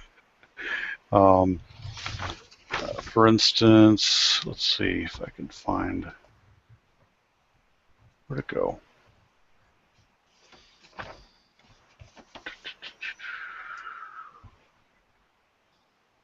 Oh, that ain't it. Oh, there it is. I can take and pull up my processor speed once it comes up here and show you that it's just cooking right along while it's rendering, but it isn't showing up. Where is it? Oh, it's thinking. Yeah, I got all that process. Yeah, I got all this stuff going on. It's just taking forever to pop up that little menu there. So basically, if we lose you, you just fried your computer. Nah, Yeah. not too much. Well, you can go ahead. Or his picture turns into flames, and what we're seeing right now is flames start boiling up. Yeah, I got so much going on right now. It's going not responding. But anyway, as you can see, it's just taking forever to just render this video. So while you're editing, turn that sucker down.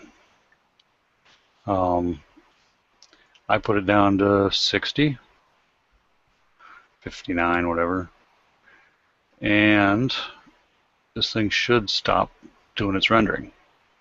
That whole video is no longer rendering like it used to. Okay. So when I go over here and I change that back to where I wanted it to, it ain't going to render it. Now if I zoom in on this here,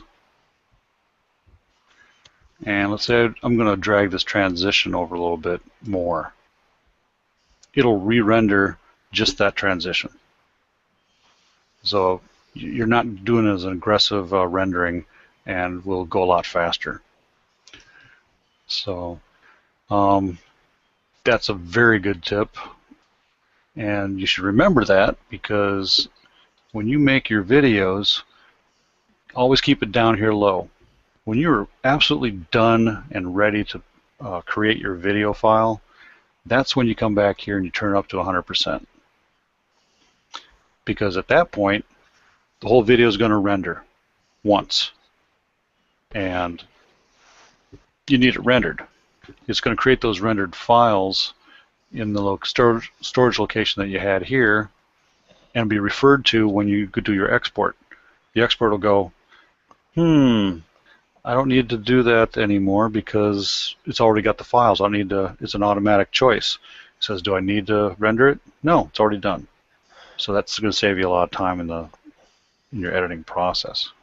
Okay, now what happens if you forget to go ahead and turn that back up then, if you do have the rendering turned down and you go to save it? It'll still render. You know, if you have it all the way up, you know, it'll do it. You just turn it back down and save it. You know, but once the whole render process is done, you know, you can walk away, go take a shower or whatever, depending on how long your video is. When you come back, it's all done. No, I think what Troy was asking, all right, you turn it down to the 60, do your video editing, you got everything ready to go. You know, you're fixing to upload it to YouTube. Oh, and you don't turn it up? And you forget to turn it back up to let it render, but you try to export up to YouTube. Still render. Well, go into that export screen, show you that. I'm not exactly sure about that. Yeah. From what I'm guessing, this pre-processing here, it says defaults to automatic. Now, when you go to export, it gives a choice. Do I need to render completely before I export, or there's no pre-processing? Since you already pre-processed it using it at 100%, it won't choose that option. Well, it'll choose that option when it's exporting your video. But if you haven't rendered it at all, you may say, you know, I need to render it, and automatically choose that, and it will take a lot longer to export that file. So that's what that option there is for. So it'd be safe to leave the process and set it automatic then. Yeah, you leave it to automatic, do your pre-processing rendering before you even get to this point here. You know, I found that seems to work a lot faster, and it's less stress on your processor, especially if you have a processor that likes to overheat, like mine was. I was blowing fans and ice over ice and everything else trying to keep my computer cool while I was doing this stuff. And I even wanted to put a vent from my air conditioner in the ceiling, just put a pipe right down to the side of my computer just to keep it cool until I liquid cooled it, of course. But yeah, rendering will eat your processor up alive. And so the less time you do it, the better. Yeah. That's really the main thing on setup is just about the rendering, resetting it. Yeah. And of course you can set, as you can see right there, you can pick any folder, any file that you want your stuff to go into. I mean, myself, I just let it put it at its default setting because it's just a lot easier to find it. Yeah. You know, move it around. Except where Bob's got everything in C, mine is in the drive I named video, which is I think E or F or something like that. Yeah, I've got a D drive, which is an old laptop hard drive that I put stuff for archiving, and when I try to edit using that, it takes forever to get stuff up, and it's kind of jerky video, so it's not as fast. Yeah. So that's why I put everything on my C drive. It's a lot faster. Looks like Mike is just kicking it. But also on the right-hand side there, you when you do set your folders up and names, you can set those to what they are. Are they audio, video, photos? You know, so that way you can better know what that specific file is. Yeah. Plus, it organizes them in the navigation by the type that you also select. Yeah. So when you kind of filter stuff out, you say, I just want all media. Well, those folders will show up, or just the photos. You'll see those. Yeah, you got audio devices. You can pick, your microphone. You actually got an event log. You can look at stuff that happened, like an error or something like that may have come up. Got the export and preview. Obviously, you can choose options there, and render while play. That's kind of a related. I have mine set to off, so I don't want to render it while I'm playing the video because that just eats up the processor too. Yeah. And it's unenjoyable if you have a slow processor. Yeah. That's a new word, unenjoyable. Um, hardware acceleration, CUDA is an NVIDIA kind of acceleration hardware type. Then you got an Intel, if you have that Intel on your graphics card. I've got an AMD graphics card, so it doesn't really matter. I think CUDA's about as close as it is to that one. This is a 3D viewing mode. We're not dealing with that. But then you got your import settings. You can set up all sorts of stuff, where your videos are going to go, or where they're going to come from by default. Where you're going to capture stuff, where your projects are going, yada yada yada stuff. Your keyboard, you can have commands and everything else put in it, shortcut keys if you want to set that up. How your project is going to start when you create a brand new one. Do I want it in high def? Do I want it to start off in whatever resolution you want to make it in? Is one of those options there. So there's something to say about this too, because I know this looks really in depth, but when you install the software, the majority of this stuff is already set. Yeah. And you don't really have to tinker too much with it. I mean, one of the most important things, one of the things Johnny covered was, or Bob covered was, setting that rendering. You absolutely want to do that, and everything else will just kind of fall into place. And as you learn the software, you'll learn what all these other little things do. But don't let it scare you, all this stuff that he's showing you, because it really just gives you the capability of tailoring. It gives you the capability of tailoring this to total perfect the way you want it. Yeah, I like two things Bob and I wanted to cover. It's just the fact of the rendering and making sure you got a big enough hard drive. Yep. That's pretty much it. Mike, you want to go back to keyframes? I wasn't exactly sure what that was, and then we'll come back to creative ideas, which was Bob. Oh yeah, we got about 15 minutes left or so. Oh, keyframe. Yeah, let me. Actually, I was rendering one here let me do a keyframe.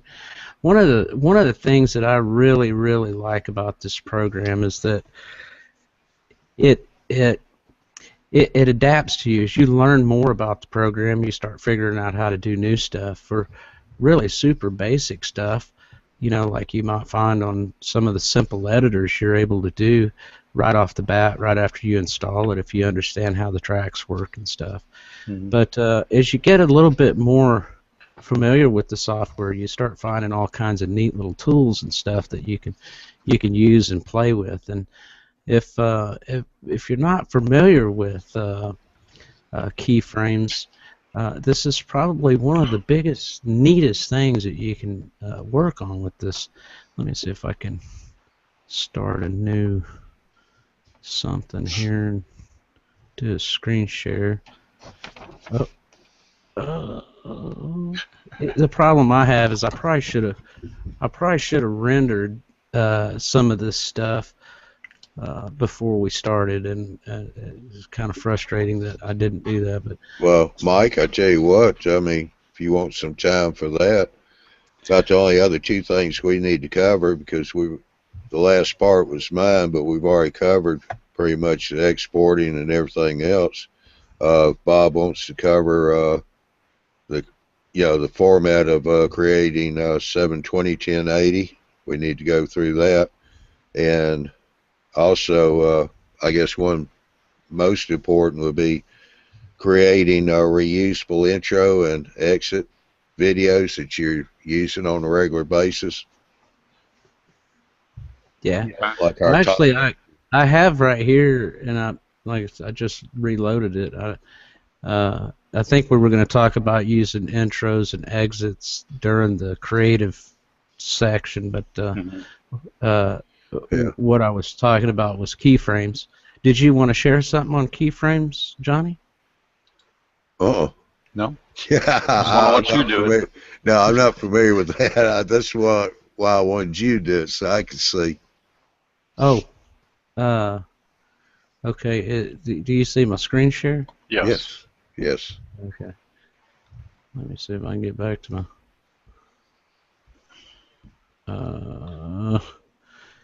Yeah. Okay. So I guess I'm rendering again here. Dang it. Let me turn this down. Yeah, turn it down. You learned anything yet?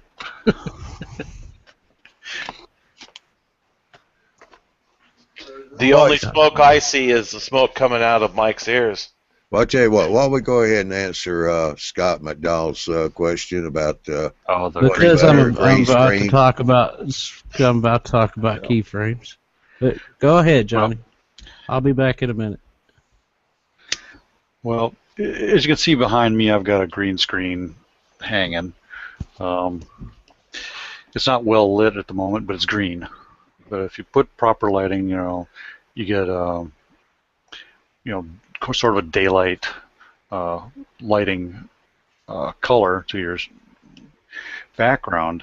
It's basically, if you look at your red, green, and blue color selections in here when I was showing the text, if you turn the red and the blue all the way off and the green all the way up to 255, that is pretty much what your color is for a green screen. It's just solid, pure green. That's usually what you see on everything else. When you pull up a green screen effect, that's the color that it's looking for. So it's trying to find something that matches that exact effect as your background. Now I'm also wearing a green screen shirt. Now this background and this shirt I got with Studio Ultimate in previous versions, and I think you can actually buy a green screen from Pinnacle. That's the right color and everything's set right up, ready to go for you. And it's maneuverable. You can lay it on whatever you want, as long as you well light it, and everything that you're videotaping over in front of it will basically disappear when you do your editing in your videos. So yeah, it's the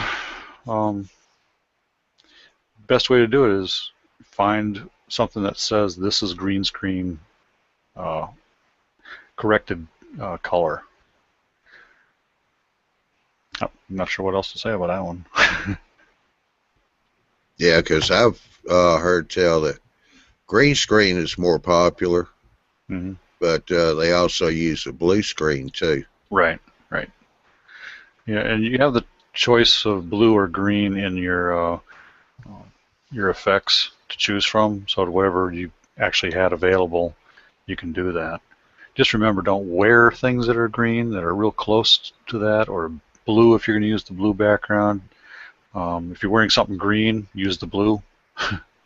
Vice versa, and that way you won't disappear.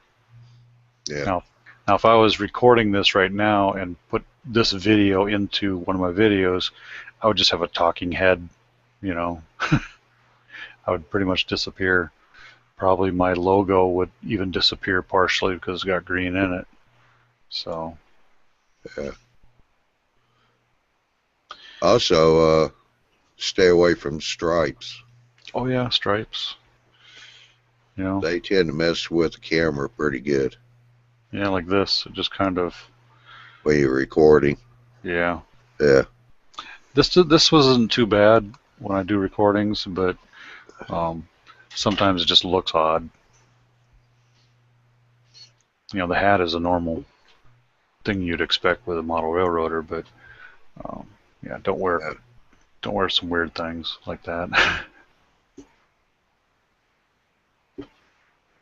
So really the consensus is just use a green screen, or if you got a blue one, you can use it. So hopefully they'll answer Scott's question. And we'll go back to Mike if he's ready. Yeah.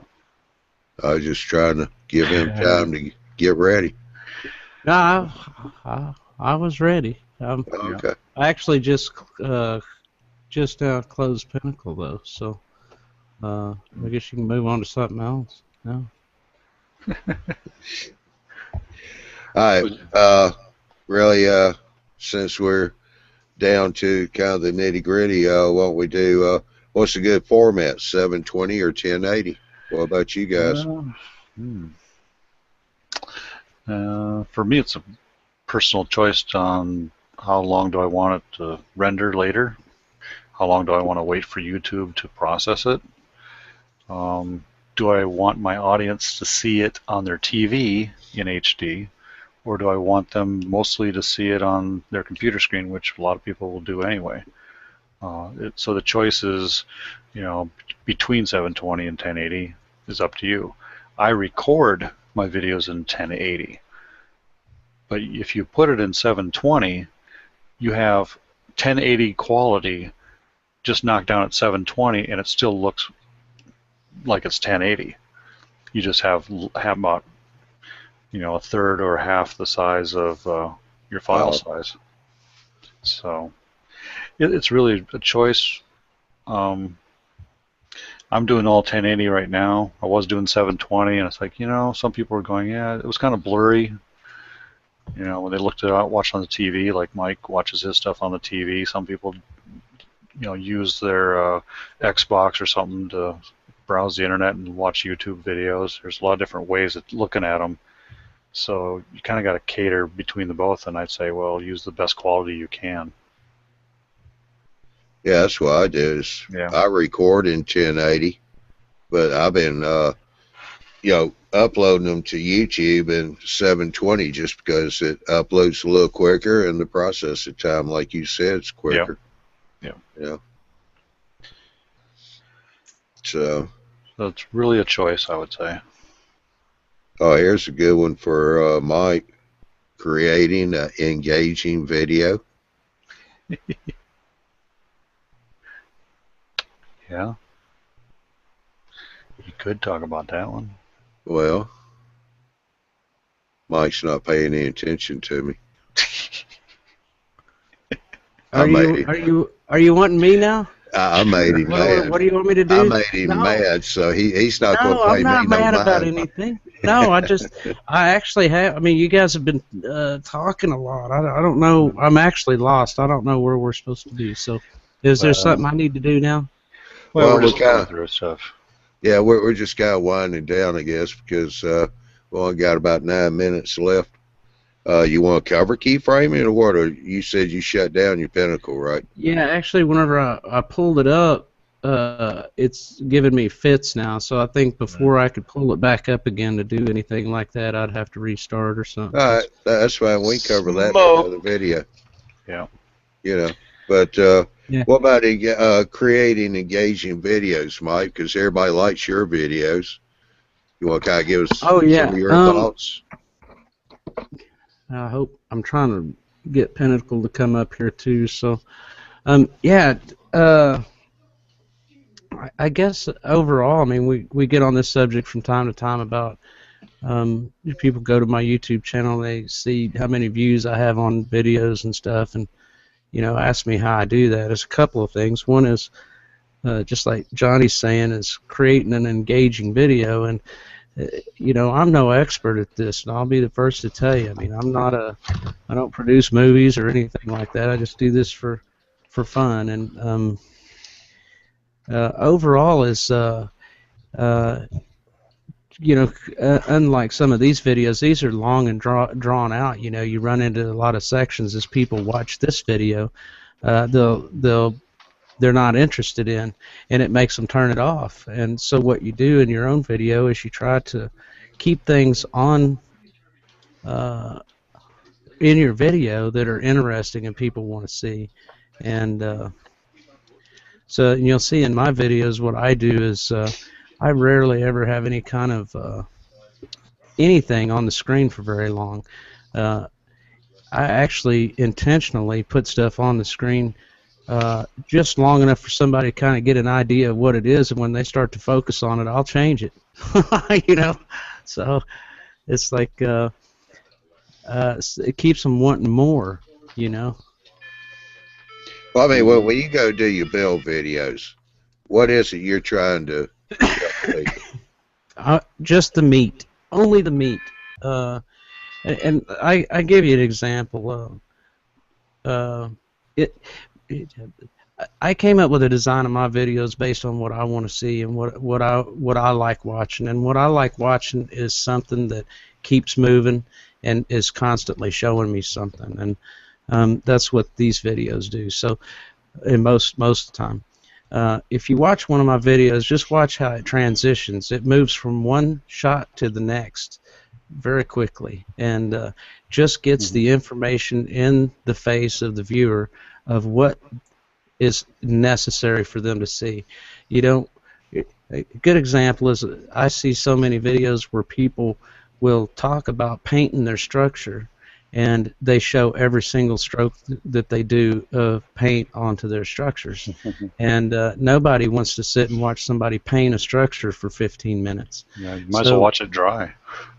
Yeah, I mean, that's a good point, though. I mean, it's, you really and truly only need to show a very, very small amount of something for somebody to paint that in their mind. And if you're showing something like painting a structure, laying a piece of track, even, you could say, hey, I'm, laying this piece of track here. You show a clip of you putting that track down there and straightening it out, and then you go to the next subject, because anybody that has a little bit of wits about them will understand that you're going to be doing that repetitively. And a lot of the things that I show in my video, if there's anything repetitive or takes more than 20 seconds to show, I only give 10 seconds of that. If you really kind of want to have an idea of what it's about or what I'm trying to say about engaging, just bring up one of my videos and watch how fast it moves. It's constantly moving. So if I get on a subject, let's just say, for example, weathering. Maybe some people don't care about weathering. Well, I'm in and out of weathering so fast that, and they're adjusted to that video. They know that within another couple of minutes, it's going to go into another subject. So you can keep them hanging to watch that video. So the biggest example I can think of, are so many videos out there right now that you can literally turn on and spend 2 hours watching something that you're only going to gain about 4 minutes or 5 minutes worth of information from. And that's the worst thing you can do on your YouTube channel, is to scare people off with that stuff. These videos actually are in some cases what I would consider kind of grueling, because they're so lengthy, and just like with me, I sit here and I ramble on. That's why I have to do narratives. I have to record, because I could go on for hours about different paintbrushes, So right. When you put another question is, I agree with both of y'all and a lot of other people, is what's a good length for how-to videos, or how I do the video? That is that a question? Not one that was posted, but that's one a lot of people do ask and wonder, how long should I make my video? Yeah, that I'll certainly allow you guys to speak, but I believe that your video could be as long as you want it to be, as long as it's engaging. If you have enough subject matter on the information that you're trying to share, as long as your video is flowing and it's pointing out tips and tricks, that it can be as long as you want it. Of course, you're not 2-3 hours or something. That's long. I mean, but maybe an hour. People generally, you hear people say this a lot. Oh, it can only be about 10 minutes. Well, not true. If you have a good, engaging video on a subject matter that an individual wants to watch, and you're showing plenty of information about that subject matter, then it can be an hour. Most cases, you only get 10 minutes, 5 minutes, or 10 minutes worth of subject matter, and that's where people come up with 10 minutes. Yeah. Yeah, I try to keep mine around 10. I mean, about 15, something between 10 and 15. I've had a few go 20. Yeah. I try not to go any further. Reviews for me can go, 20 minutes, 15, 20 minutes, depending on how much detail I want to talk about, or what people want to see, or, if I'm at a train show, well, there's a lot of things to see. What do I pick from? One of the things that I learned, in a speech class. A lot of that stuff is how to avoid your ums and ahs and dead space and pausing, and it's like, okay, people just click off. They go, I'm tired of listening to this guy, Mm-hmm. So if you're editing your video, edit out those uncomfortable pauses, those breaks. I in use those. the words, I totally understand, and I've Yeah. I've read that and seen that in tips and tricks for creating videos. But I actually use that. I use those uhs and pauses in my videos. Yeah. If you can put it in there and make it work, that works. Well, But a lot of people just do it too much. Yeah. Anyhow. Anyhow. Yeah, Yeah. you'll see. I mean, you'll see in my videos. I mean, I do. Yeah. I just like talking right now. I mean, it's just. Mm-hmm. I'll have to say, since I brought that up, Vinny does pull that one off very well. Mm-hmm. He does it intentionally now. Yeah. Throwing in a couple of here and there. But, anyway, I think we're going to. Well, I think we said we were going to go a little bit long because we were going to talk about exit and intro videos. I actually have Pinnacle up here. There's also creating a custom thumbnail for your YouTube channel on your video too. Yeah. Let me cover this that people have a question on quite a bit. Let me see if I can get my screen share going here. What I'm going to talk about is creating intro and exit. On all my videos, I have an intro. It plays some music and shows some graphics and stuff. And I was just going to show a little bit about what I do with that. Let me see if I can get this done here. Hang in there. Yeah, take a second, Mike. Yeah, it's a video of Mike out there dancing, I think. Okay, so in my videos, and you'll see this this little intro here that runs on my video. And what I did is I just pulled up Pinnacle Studio and I created a clip, which it looks like this clip here. And, all it is just some text with all the stuff like Bob's talked about and some transitional stuff that we've discussed here.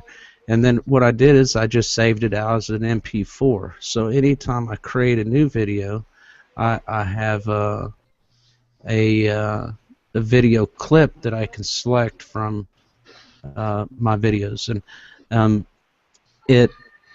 it's just that easy. I mean, I don't have to recreate this every time. What I do is I just drop this in here, and then I create an overlay text, which is this.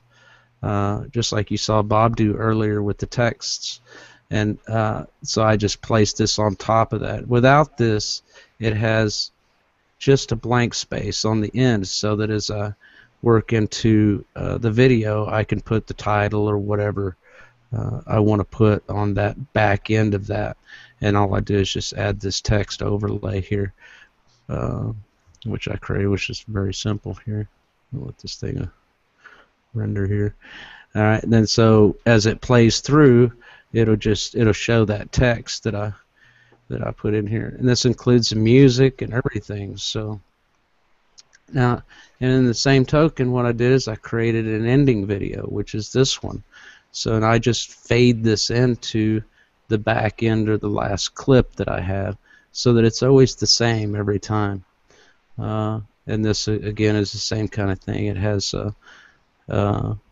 audio and everything that goes along with it. So, and most all my videos on my YouTube channel all have these intros and exits.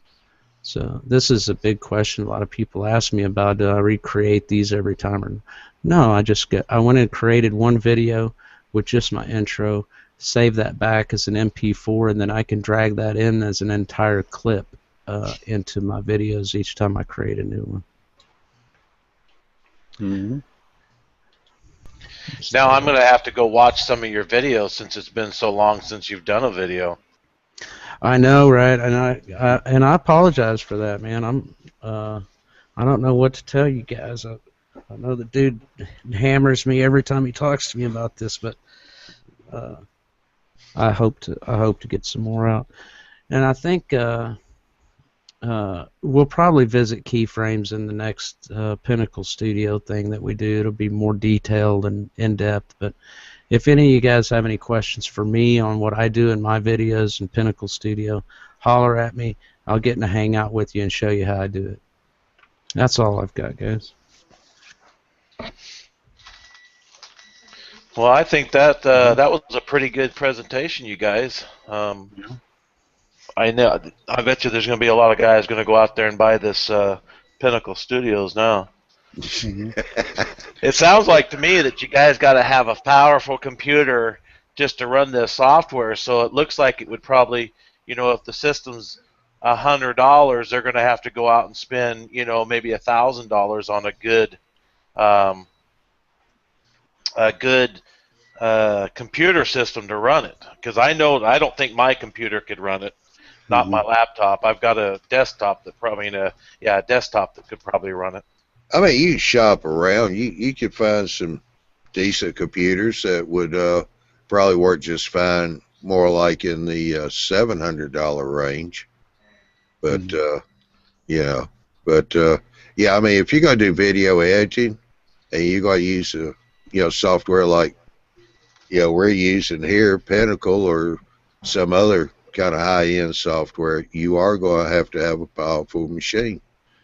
Or, I mean, unless you do like I did, I built this one, went and bought all the components, and just put it together in a case.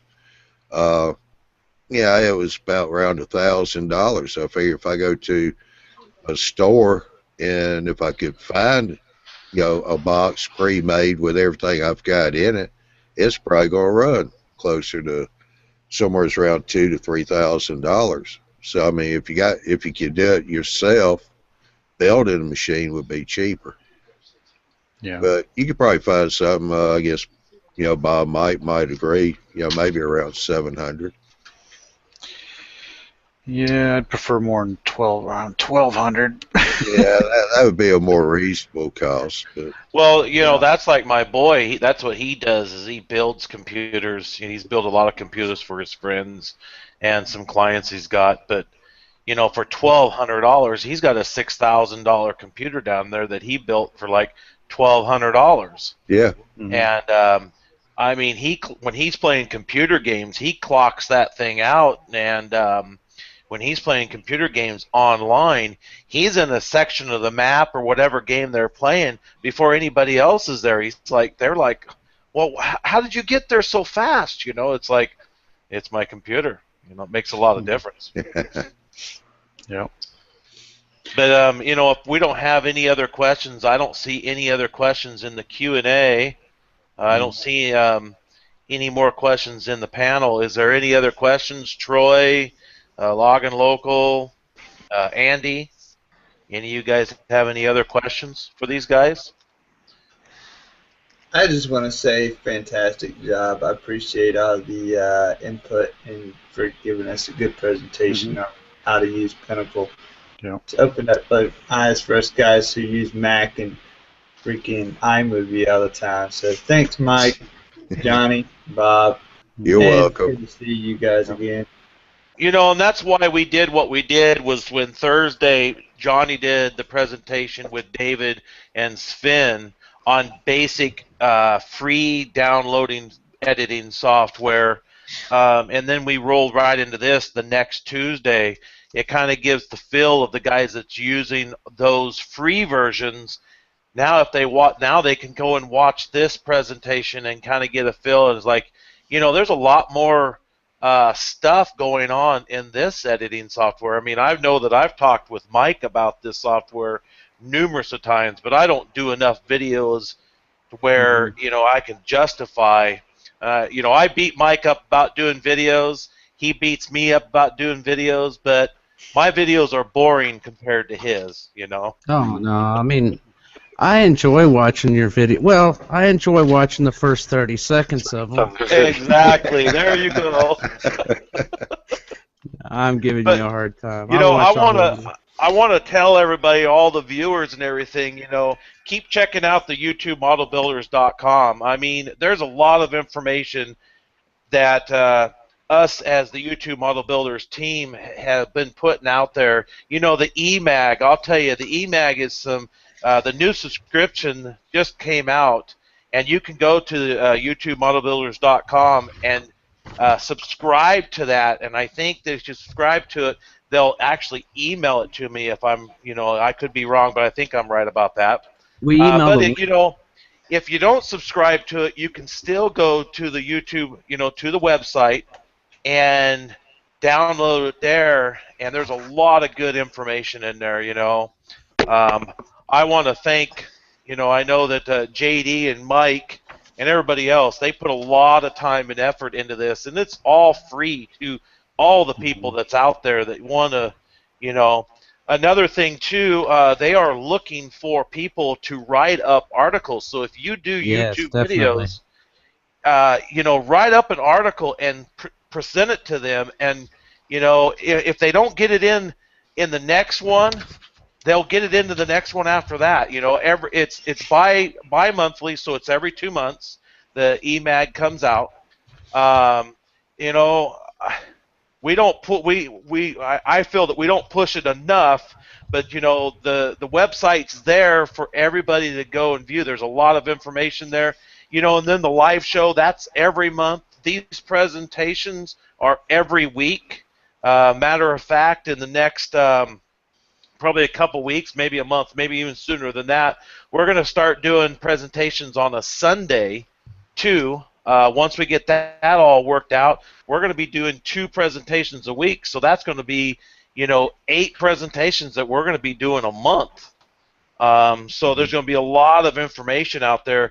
And the schedule for the presentations and the live show is on the website too. Just go there and you'll see the link to click on it, and you guys can view the schedule and all that, Other than that, I really don't have much to say, and I think that these guys have done a really good job tonight. Let me say something real quick, just to clarify. JD, I believe he's in here with us, right? Yes, he is. Yeah, he's actually single-handedly worked on physically putting this eMag together, where we, as a team, all have kind of helped give him articles and help corral articles and stuff. The physical document, this eMag, is 100% assembled by and created by JD, and he just does an absolutely fantastic job with it. And we're really working to try and get him some help with that. So if anybody's interested in that. And as far as actually receiving the eMag in an email, the physical document is not done. We provide a link that takes you back. If you subscribe, you'll receive an email. You click a link, and you can collect it. So it just saves on space, because sending out as many as we do, we're climbing up on 300 plus people on our subscription list. And as that grows, it's going to be impossible to send that many attachments out. So, but dude, Dave, thanks for sharing that. Dude. Yes, Johnny. If you hadn't noticed, William Graham has a question for Mike. If you want to put it up there so Mike can read it.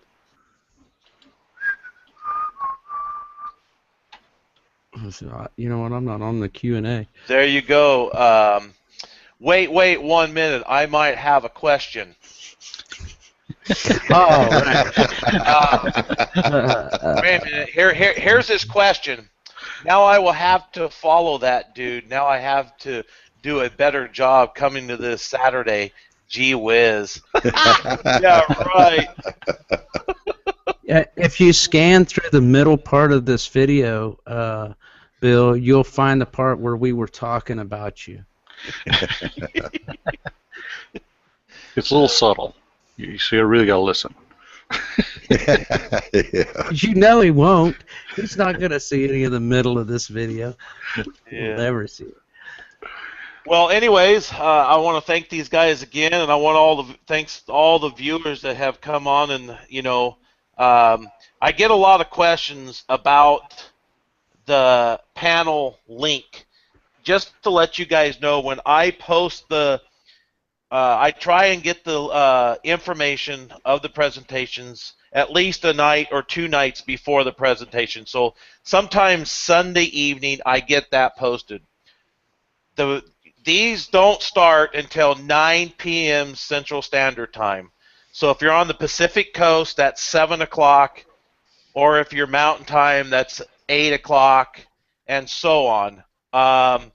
And I'm a little bit on the slow side. I try and get the presentation going, and then I'll post the invite link to the same spot. It'll be in the comments. So if the comments are hidden, you just gotta click on the comments, and the link will be there in the Google Plus right underneath the information of that presentation.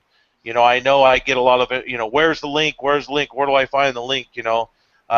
But just give me, normally I'll post it about 5 minutes after it started, because then I know that I do my intro and then I get the presentation going and then I'll post the link. But other than that, that's coming in on the panel. Yes, that is the invite link for the panel. What I do is I send out an invite to everybody, the normal people that's in the panel, or people that has something to do with the certain presentation that's going on, and then I'll post that link. And once again, it is first come, first serve. So if you're watching and you see that there's only 8 people, click on the link and you can get in. As long as you're watching it on the live in the Q&A part of it, you can watch how many people that are actually in there at that time. And if there's only 8 or 9 people, it takes up to 10. You can click on the link and you should be able to come in. So other than that, I don't have any more to say. And hey, dude, can you hear me? This is JD. Yeah, JD, what's that, bud? Yeah, my microphone wasn't working earlier. So first of all, Mike, thanks for the plug there for me. I appreciate that very much. Absolutely, you deserve every bit of it and more. I wanted to make a quick point back to you were saying about the link. I just want to remind people, if they want to read this online and not download it, I think there were some questions around that. Just click on that picture that's there, the image of the eMag on the website, or you can right-click the link and say open in a new window, and that will open it up on your computer in memory. It won't download it. So this way you're not saving it to disk if you don't want to do that. I think there was a question out there in one of the posts earlier in the week. So. All right, guys. Well, I think that's going to be the ending of the show. Next week's show, what is it? Thanks for having us, dude. Yep. Thanks, guys.